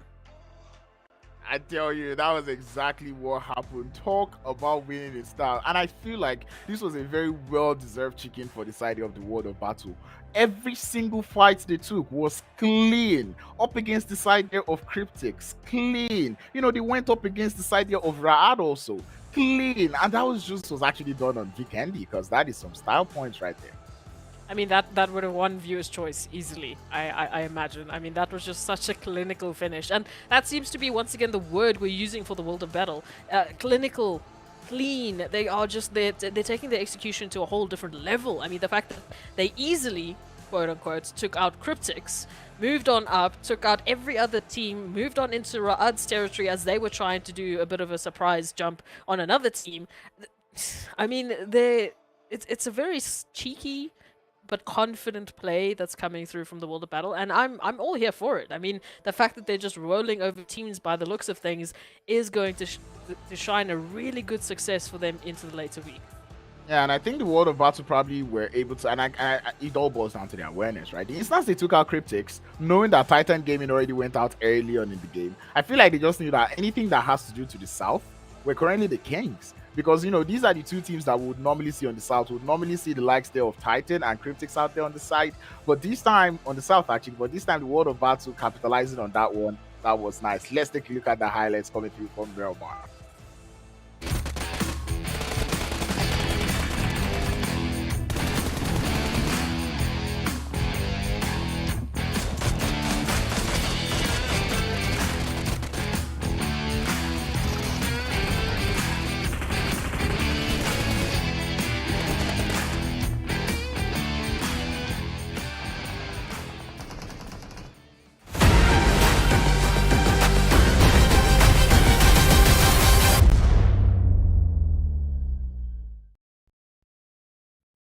You can watch that finish as many times as you want. I still can't believe how clean that was. I mean, Yeah, look, this match made me lose my mind on more than one occasion. I mean, we still haven't talked about the fact that Titans have gone out first 3 maps in a row with 0 points.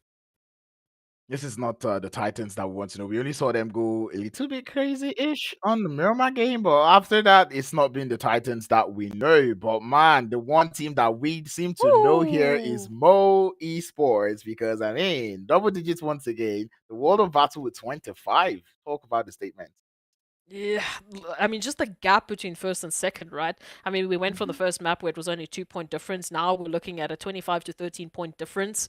That is a phenomenal playing coming through from the World of Battle. And again, Raad, the reason they're in second place is because of purely eliminations. 12 to their name. 2 teams taking double digits. It's been a while, but we are back to this incredible elimination top heavy map. Vista Gaming following suit with 7, and of course, shout out to the Vampires for managing with 6. Again, I don't know how they managed to get themselves down from that wild elevation, but you can Mhm. see the points moving down from 25 to 3 in our top 8.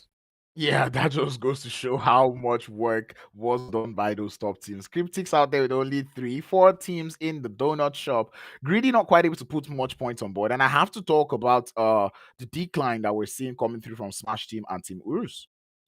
Yeah, I mean, I really thought that we would have seen that lockdown, especially with the first Miramar that we saw from URUS. I mean, that first initial game where they were looking like their week one selves. They were locking things down. They were getting a good amount of eliminations, and then things just went a bit south, and we haven't really seen that glimmer of hope. Get Titans in the bottom of the lobby. 3 maps in a row. What is going on? Again, if we take a look at the grand overall standings, if you keep an eye out on Instagram, you can potentially take a look at that. We don't post those here just yet. They don't really need points right now to secure themselves a spot in the grand finals. We know that. But we're still playing week by week. We know that, the week games are also going to help you get bonus points for that final. So it's a weird question for me. I don't know if it's intentional or the rest of the teams are just stepping it up into a whole different level. But while I try and process and Crowns just looks at me bewildered, we're going to take a quick break and get ready for our last match of the day.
Your order is here. Oh, thank you. Thank you.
Welcome back, everyone, to the PUBG Mobile Pro League for Africa Spring 2023. Things have heated up very quickly, extremely quickly. Honestly, I'm feeling a little bit of the heat. I need to get a fan for myself, but these teams have really brought the action. I mean, this is what we wanted to see coming through from the previous weeks into this week. We know this week is the last opportunity. This is the last day number 1 of week, whatever we are going to be talking about. So, Crowns, of course, they have to push things. Of course, they need to push it to the limit.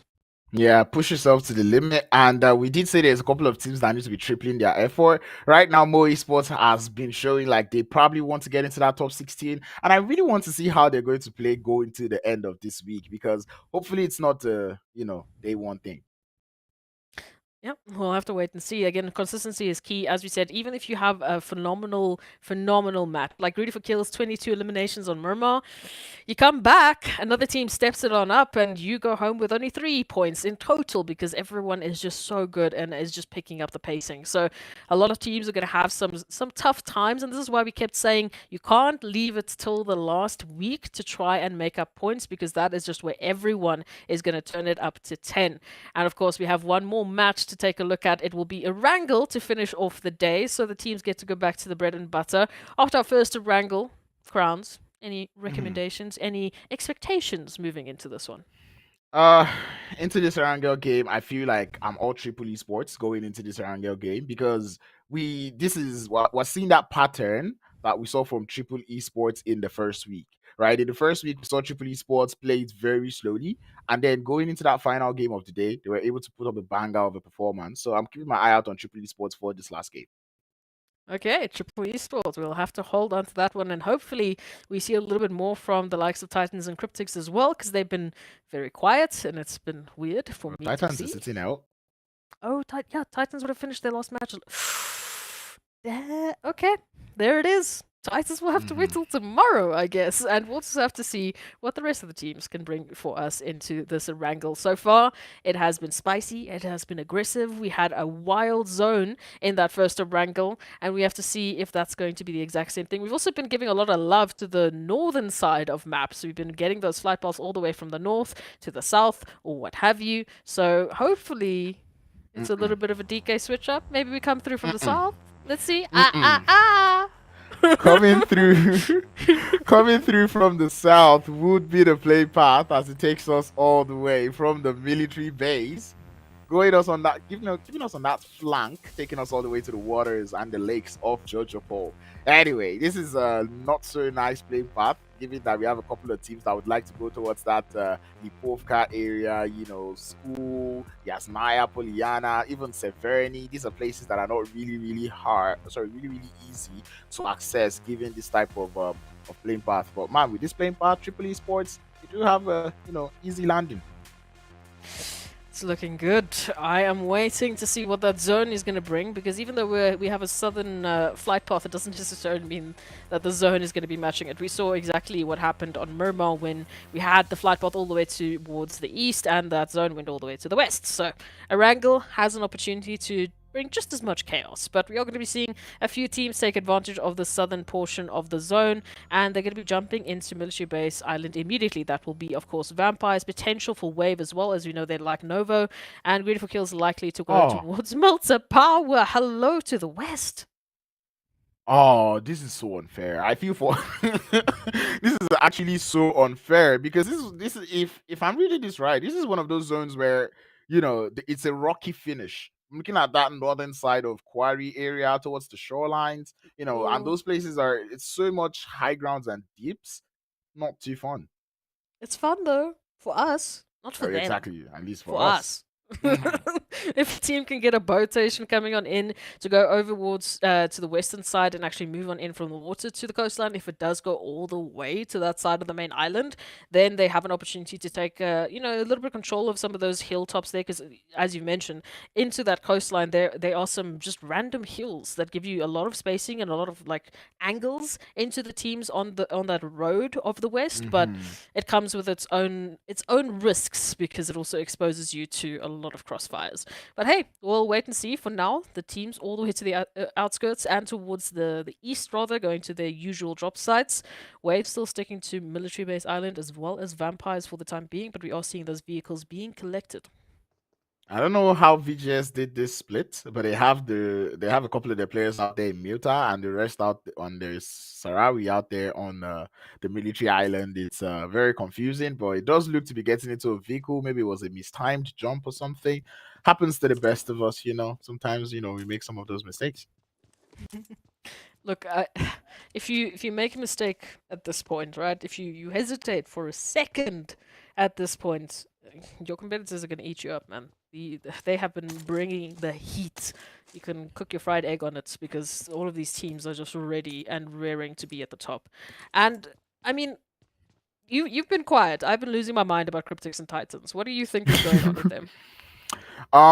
CRYPTICS, I feel like I'm gonna give them time because I know, like, seeing the type of momentum they brought into the first game of the day, that first Miramar, I think they've got something up their sleeves. Plus, it's day one heading into the final week, so I'm not really concerned about CRYPTICS. Titans, as we were talking off camera, you know, they're already sitting on the top of the general ranking. They're kind of Gucci. Hence why I'm not really paying so much attention because I feel like I would start to shed more light on those teams that are up the top of the board or that were up the top of the board when we start going into the later phases of the circle, because that is when we would like to see. I feel like that is when they will be in that position to select who they want to be in that top 16.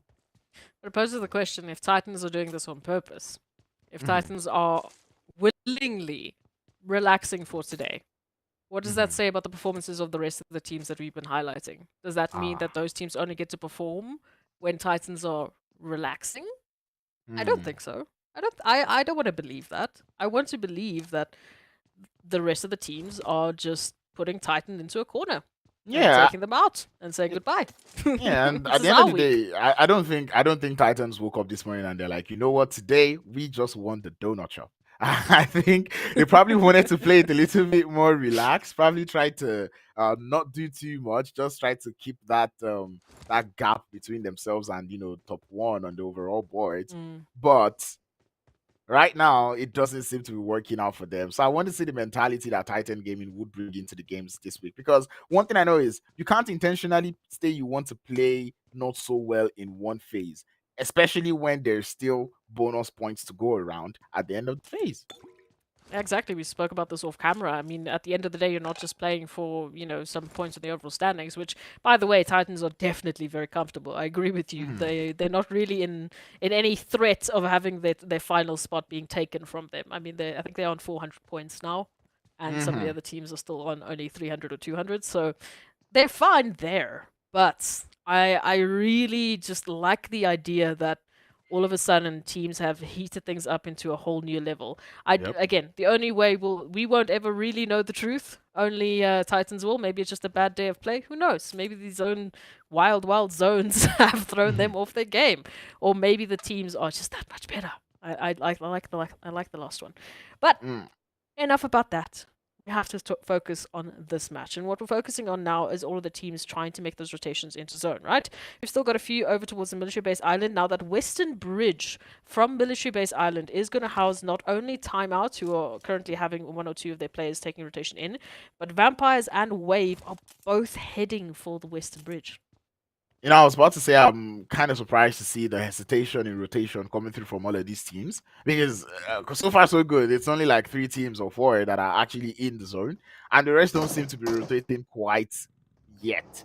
All right, and given the way this zone is, I feel like this is one of those zones where you want to actually scour for that center circle as quickly as possible, just because of how crazy this zone could shift. And you can already see this idea of CRYPTICS sending out a scout in Marshall to go check out those center zone parts of the circle, find a place where we can stay, because this zone, it's not looking like a very nice zone. You cannot sleep on it. Mm-hmm. No, this zone can very quickly turn its head and really just force these teams into a very uncomfortable corner. So I really do hope that we start to see those rotations moving in because yeah, I agree with you. It was so quiet. I mean, that entire western zone was just empty, which Mm-hmm. is weird, man. It doesn't sit right with me, but we'll see now with these teams making their moves on in. The Mind Weapon actually heading towards Gutka. CRYPTICS making an immediate southern rotation just past Everest, just past Gutka as well. I'm not sure if they're going to be heading towards Ferry Pier, if they're going to go that south, or they're going to set up towards center. I'm going to be keeping my eye out on that. Meanwhile, GREEDYFORKILLS having a bit of a trouble time. Reno right through the setup here of virtual gaming and will be Oh. knocked. I thought he made it. I was gonna say he got his license on what? What'd you call it? Lucky packet. Lucky packets. But it does look like he's not having any lucky packets. He'll be the first blood going out, as Hawk will be able to claim that elimination.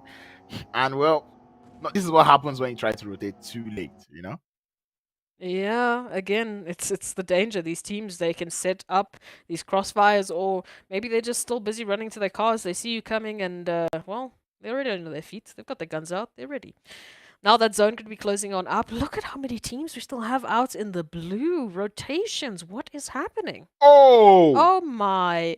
Oh, good luck. Just stay in those cars. You're gonna be in them for a while longer.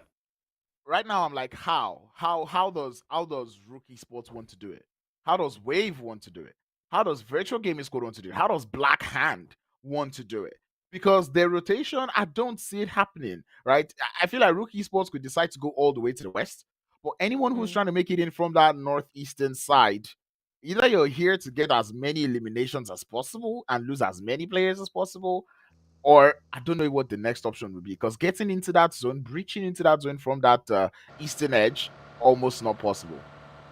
Now, Vampire is still over towards that military base island. They've actually let the likes of Wave Esports get right up ahead of them because Wave decided to go towards the east.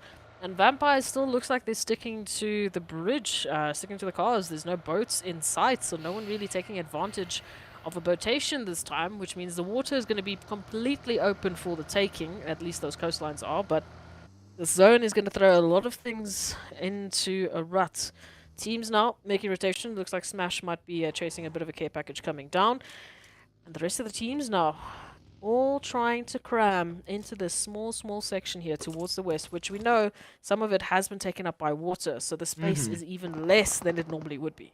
Everyone is trying as much as possible to be close to the shorelines, and side there from Vampires are trying as much as possible to make it over this bridge.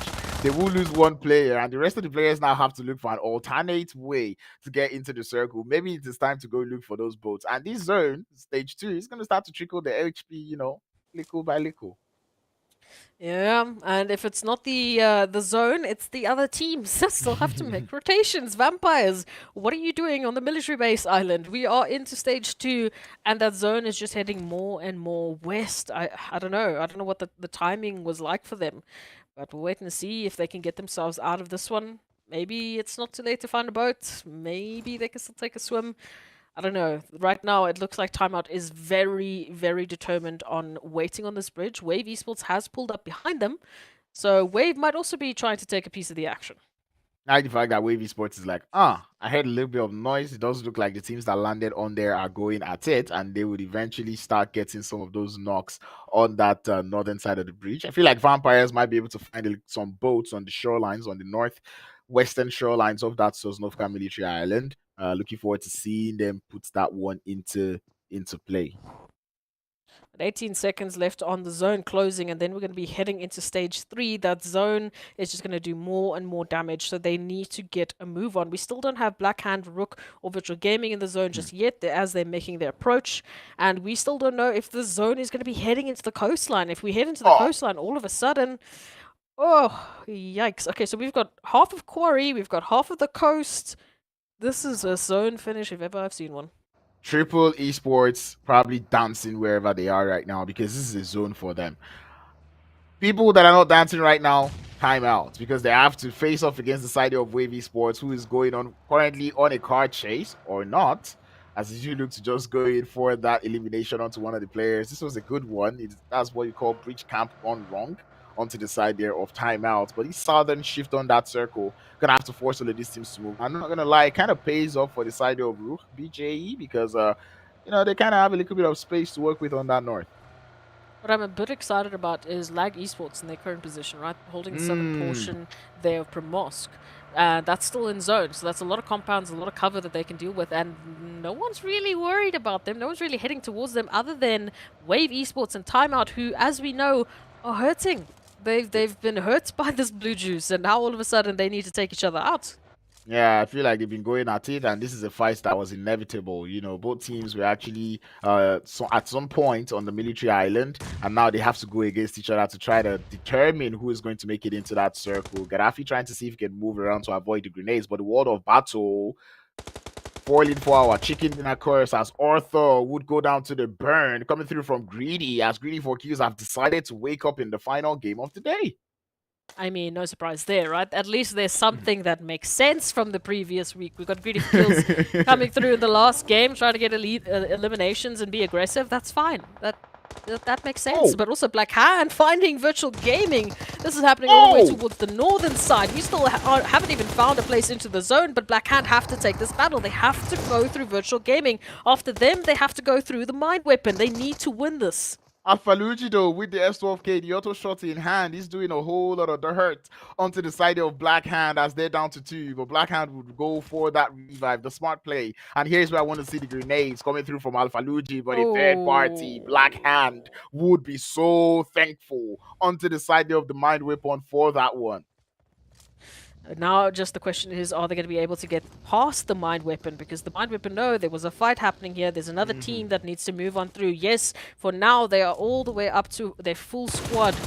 White Boy holding a perfect line of sight is going to be sending through the shot, waiting for that connection. It's thankfully not there for the Black Hand, but unfortunately for the mind weapon, they don't pick up early eliminations. Triple Esports, what's happening?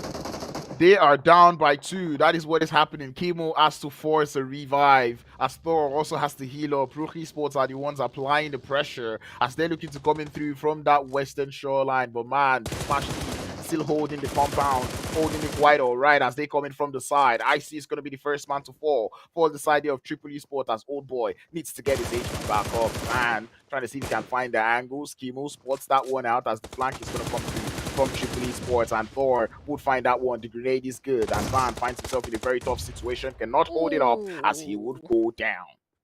At least did manage to get the thirst onto Icy, so Smash will go down with 1 taken away from Triple Esports. Oh, beautiful reach from Chemo there to just deter RUKH Esports and make them back off and think twice about trying to take on the likes of Triple. It looks like we are seeing a complete thirst. Oh boy, they don't just want a knock, they want a confirmation here. They're going to be sending it through right to the doorstep of RUKH. Chemo, though, is going to go for that off angle while Old Boy is going to keep the distraction going on, trying to keep Rami preoccupied, grenade in hand as he starts to launch it, goes down to the floor. He doesn't see this making ground. Now he does as he takes him out. The side of RUKH Esports in the world of hurt as they lose 2. The remaining 2 players looking to form up on that position being held by Chemo. But now Chemo is going to be the one to have to play distraction onto the side of RUKH Esports. Old Boy on cover fire is not enough, but he will be able to get down 1 player. Bronzeberry getting flanked. He's losing a whole lot of HP as the third party is imminent, and down they go as Triple Esports would be able to find RUKH Esports and take them out. I love that coming through from Triple Esports. They just got off of the back of a fantastic fight against Smash. They get their numbers up. They immediately pick a fight with RUKH Esports, and now they have completely secured the western side. Now, the last time they played like this, the last time they stuck to the outskirts where they were just cleaning up teams left, right, and center, they took a winner-winner chicken dinner over on Military Base Island. And hey, that was Erangel. We're on Erangel. To the south, maybe it will happen again. Maybe it will happen again. We will find out. The mind weapon, though, sending it straight onto the side of Arv Golden. Arv Golden needs to grab a revive. Same thing can be said about it. Oh, actually, maybe not. As the push has to come through. Waft is the last player left. 50 HP in the tank. Does get trickled down more, and down he would go as the side there of the mind weapon. Increase that elimination count up to 5. But guess who heard the noise? It's Blackjack. That it is. This is an opportunity now. The mind weapon over towards the northeastern side. Savage from the Vampires just towards the south of them. URUS still needing to move in. You can see Wave Esports giving them a little bit of a helping hand, at least. Unfortunately for URUS, they are running a bit of a split, right? Weiss is alone in center trying to get information for the rest of the team. The other 2 players, they're on the outside. They can't help them right now. They need to rotate in. Man, I just can't get over that push coming through from the side of Triple Esports. It's almost like, how do you just finish a fight and you're ready to go? Just go for another. Like, you didn't even have to heal up. You didn't have to go. Like, you just like entering into the vehicles and going for that full send. Proactivity is one thing that we really love to see coming through from this guy's lobby, and it is interesting to see it coming through on this final phase. Oh, we still got some fantastic teams into the final phase. Top 9, as Weiss unfortunately cannot avoid Hemo, just finding that pinpoint accuracy. You can see just on the horizon, Black Hand have managed to get themselves into the zone, but for how much longer? They are running a very, very isolated split.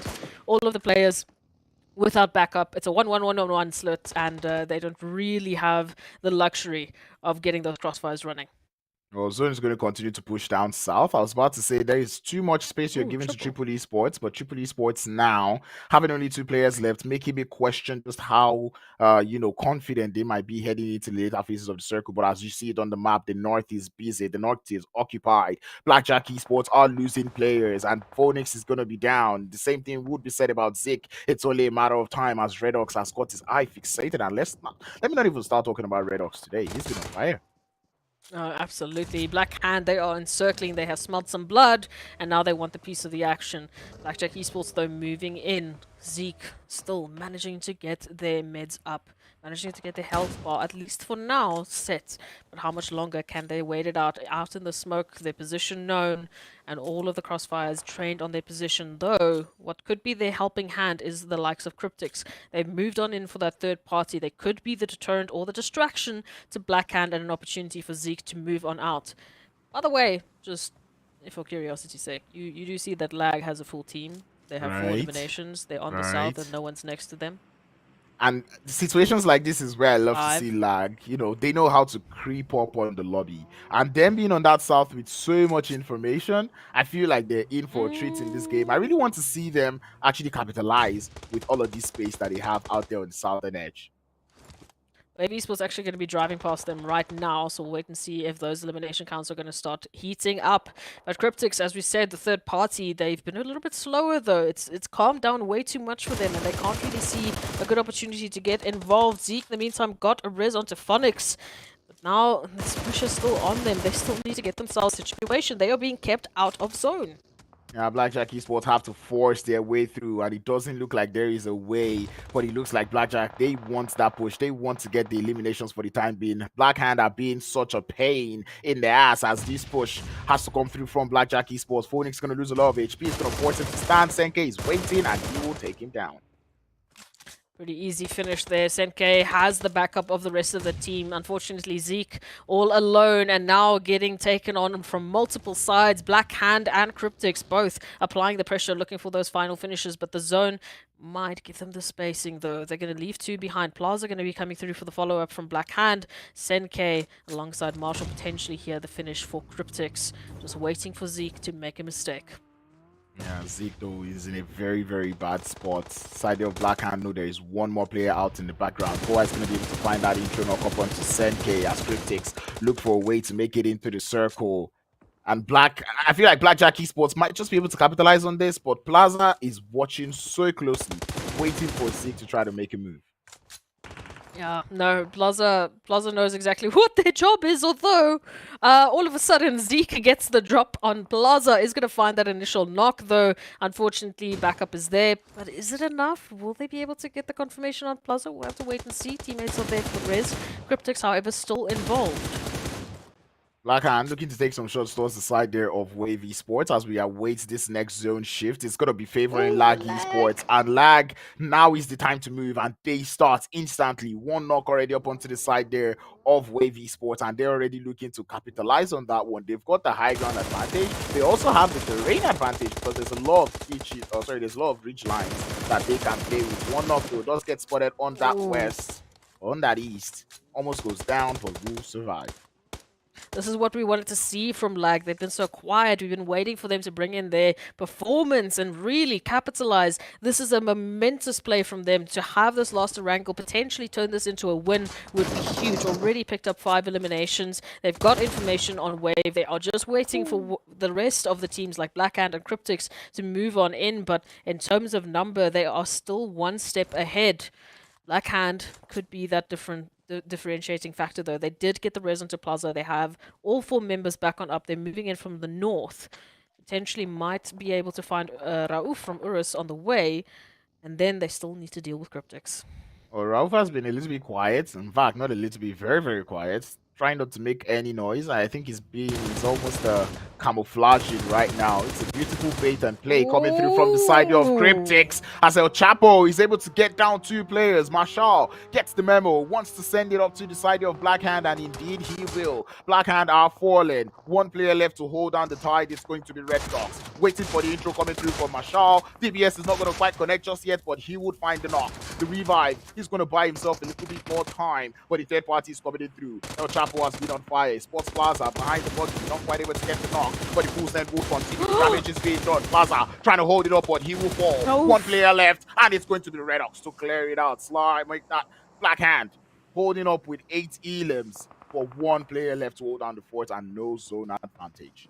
So many losses now for Blackhand, and that's all of the back of RUKH actually chiming in and helping out either side to take them out. So that, once again, I'm smelling a little bit of danger from RUKH. We've seen what they can do as a solo before, but we'll wait and see if that's going to happen here. Wave, in the meantime, they have been getting bullied from Lag, and all of a sudden Lag is taking the fight straight to their doorstep.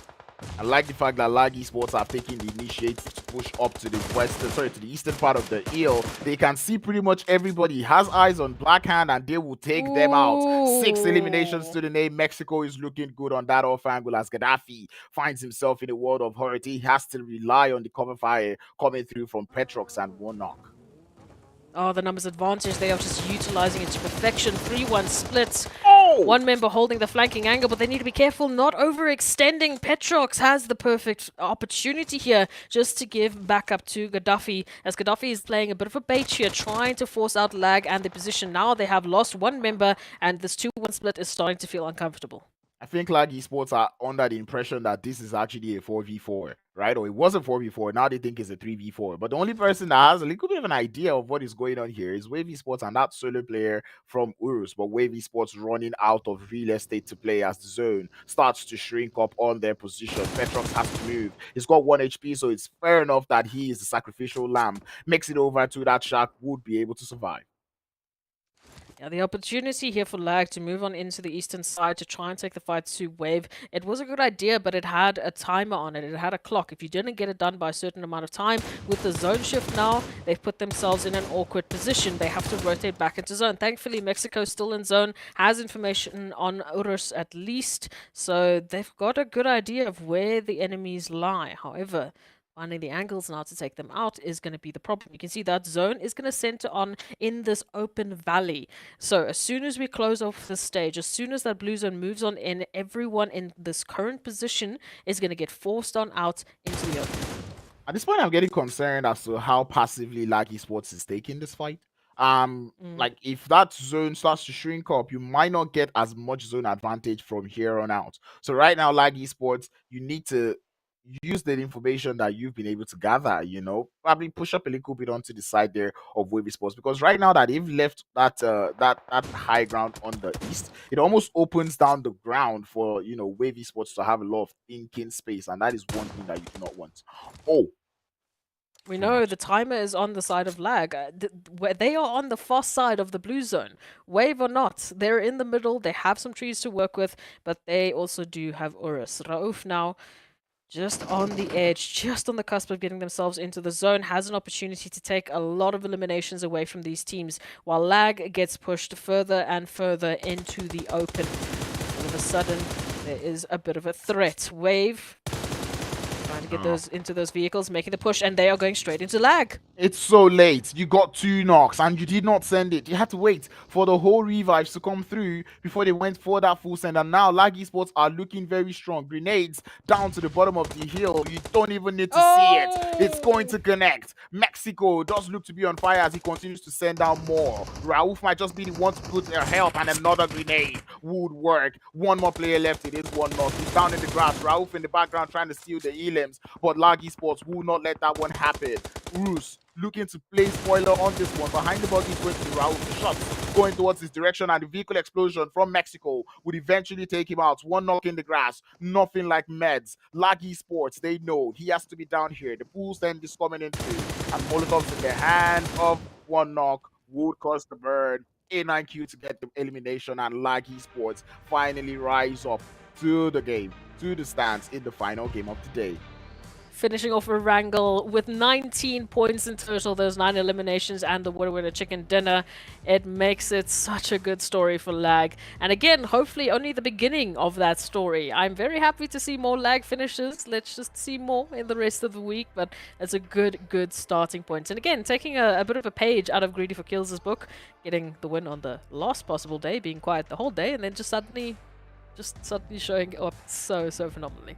Yeah, they were even quiet actually in the final phases of this game, and I'm like, now's the time for you to up the elimination. And I feel like if Wavy Sport had taken that advantage that they had on that one knock, like on those 2 knocks that they got onto Lag Esports, this would have been a completely different story.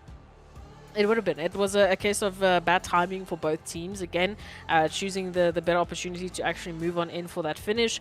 I do think there was a bit of hesitation from both sides. RUKH, though, we also have to give a shout out to them for being so quiet, making it into a top 3 finish with the likes of Blackhand, CRYPTICS still right behind them. They had like 3 teams that were moving in from that one side and still managed to not be found, managed to lock down that 3rd place finish and get a few eliminations in the end as well.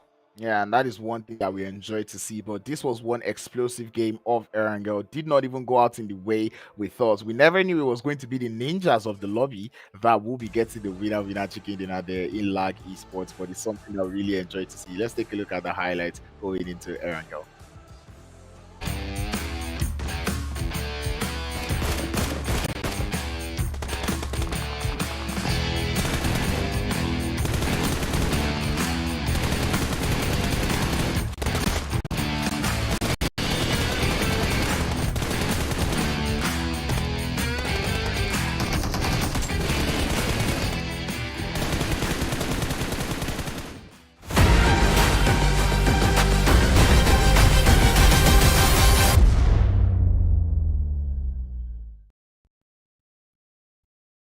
I'm telling you, man, those highlights.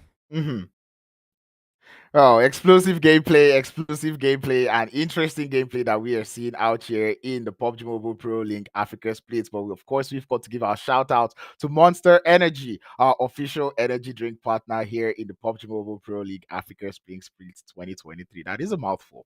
I'm telling you.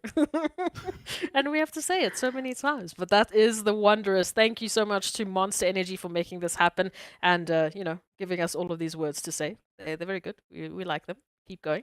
But that is going to be the last match of the day. First day of week number 3 done and dusted. We obviously can take a look at the match rankings to see ultimately where everyone ended up and how the teams managed to get themselves those final few points for the day. But it really did turn out in a very surprising turn of events with the Lag finally taking that winner chicken dinner. And again, I told you, it was off of the back of the fact that they were were left completely alone to their own devices to sort of just plan out their plan of world domination, and it worked out with those zone bliss.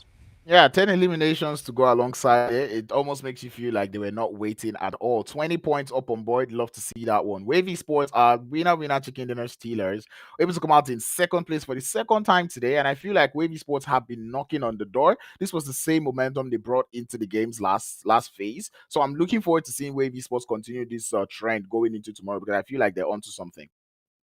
Absolutely. I definitely am seeing a different trend coming through from these teams. I mean, I'm liking what I'm seeing. The fact that we're again talking and highlighting different teams. Blackhand, they had a phenomenal day overall. I mean, the fact that they picked up 2 winner chicken dinners, they had top 3 placements, they had great finishes, picking up another 12 points now. That is really going to bolster them on the overall standings for this week. Also, great to see URUS making an appearance. They've also been a bit quiet. Blackjack Esports, a little bit of that consistency shining through.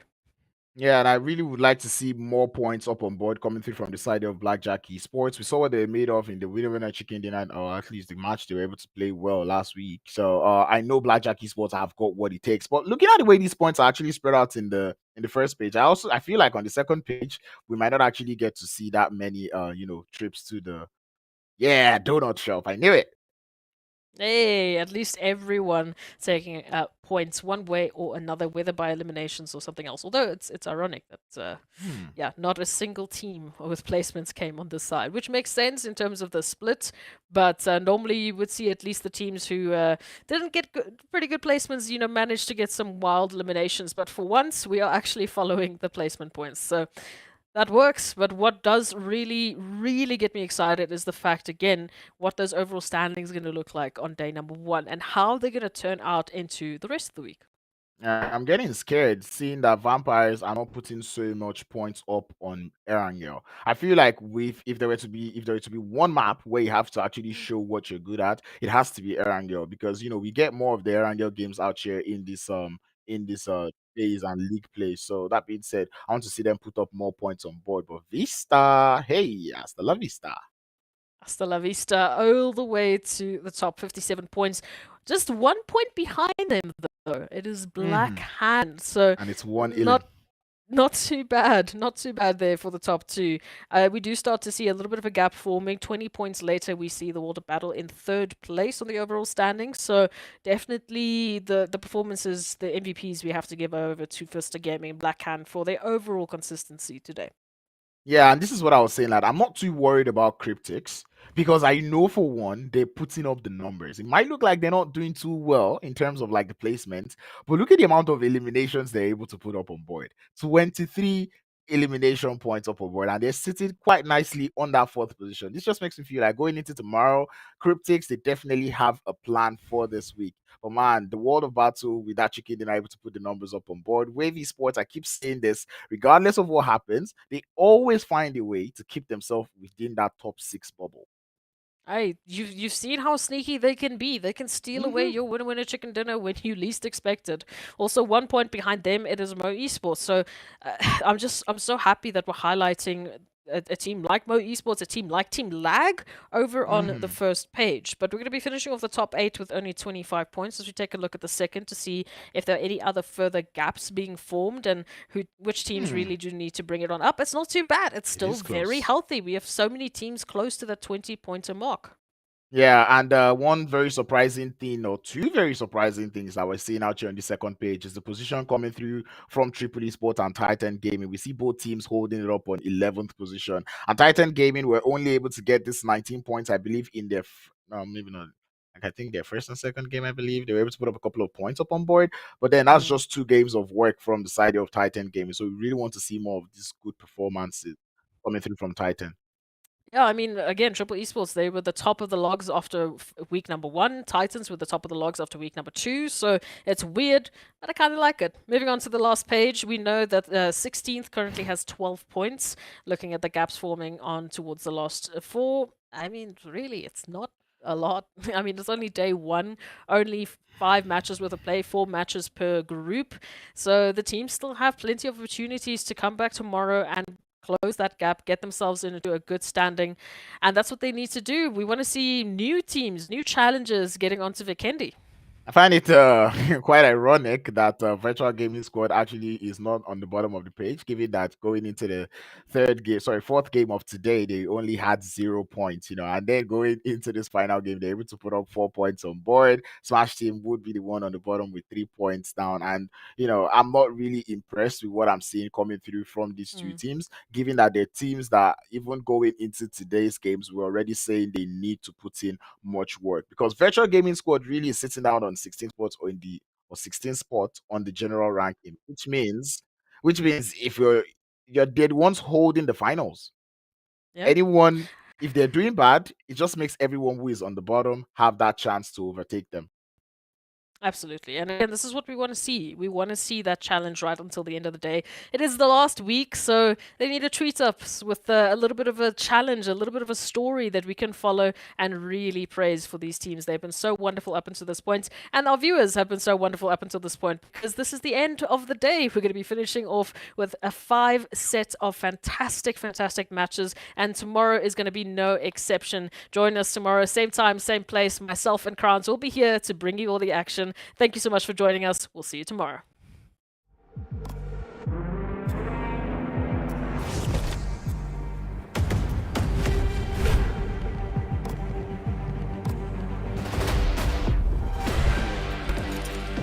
زون نجمة جالكسي غادروا من التايتن وخيول كازاخية انقفت من هناك وهنا أسد ينقف. نعم سباسيال مزيان يا مارشال مزيان إلى هذا الزون يحاول أنه يدخل زون، لكن خلينا نركز هنا مع هذه الفايتات. بسيخ بإصابة ثانية موديتين بإصابات مودية في صفوف الشاذ. وين المكشوف؟ يا الله يغادر على يد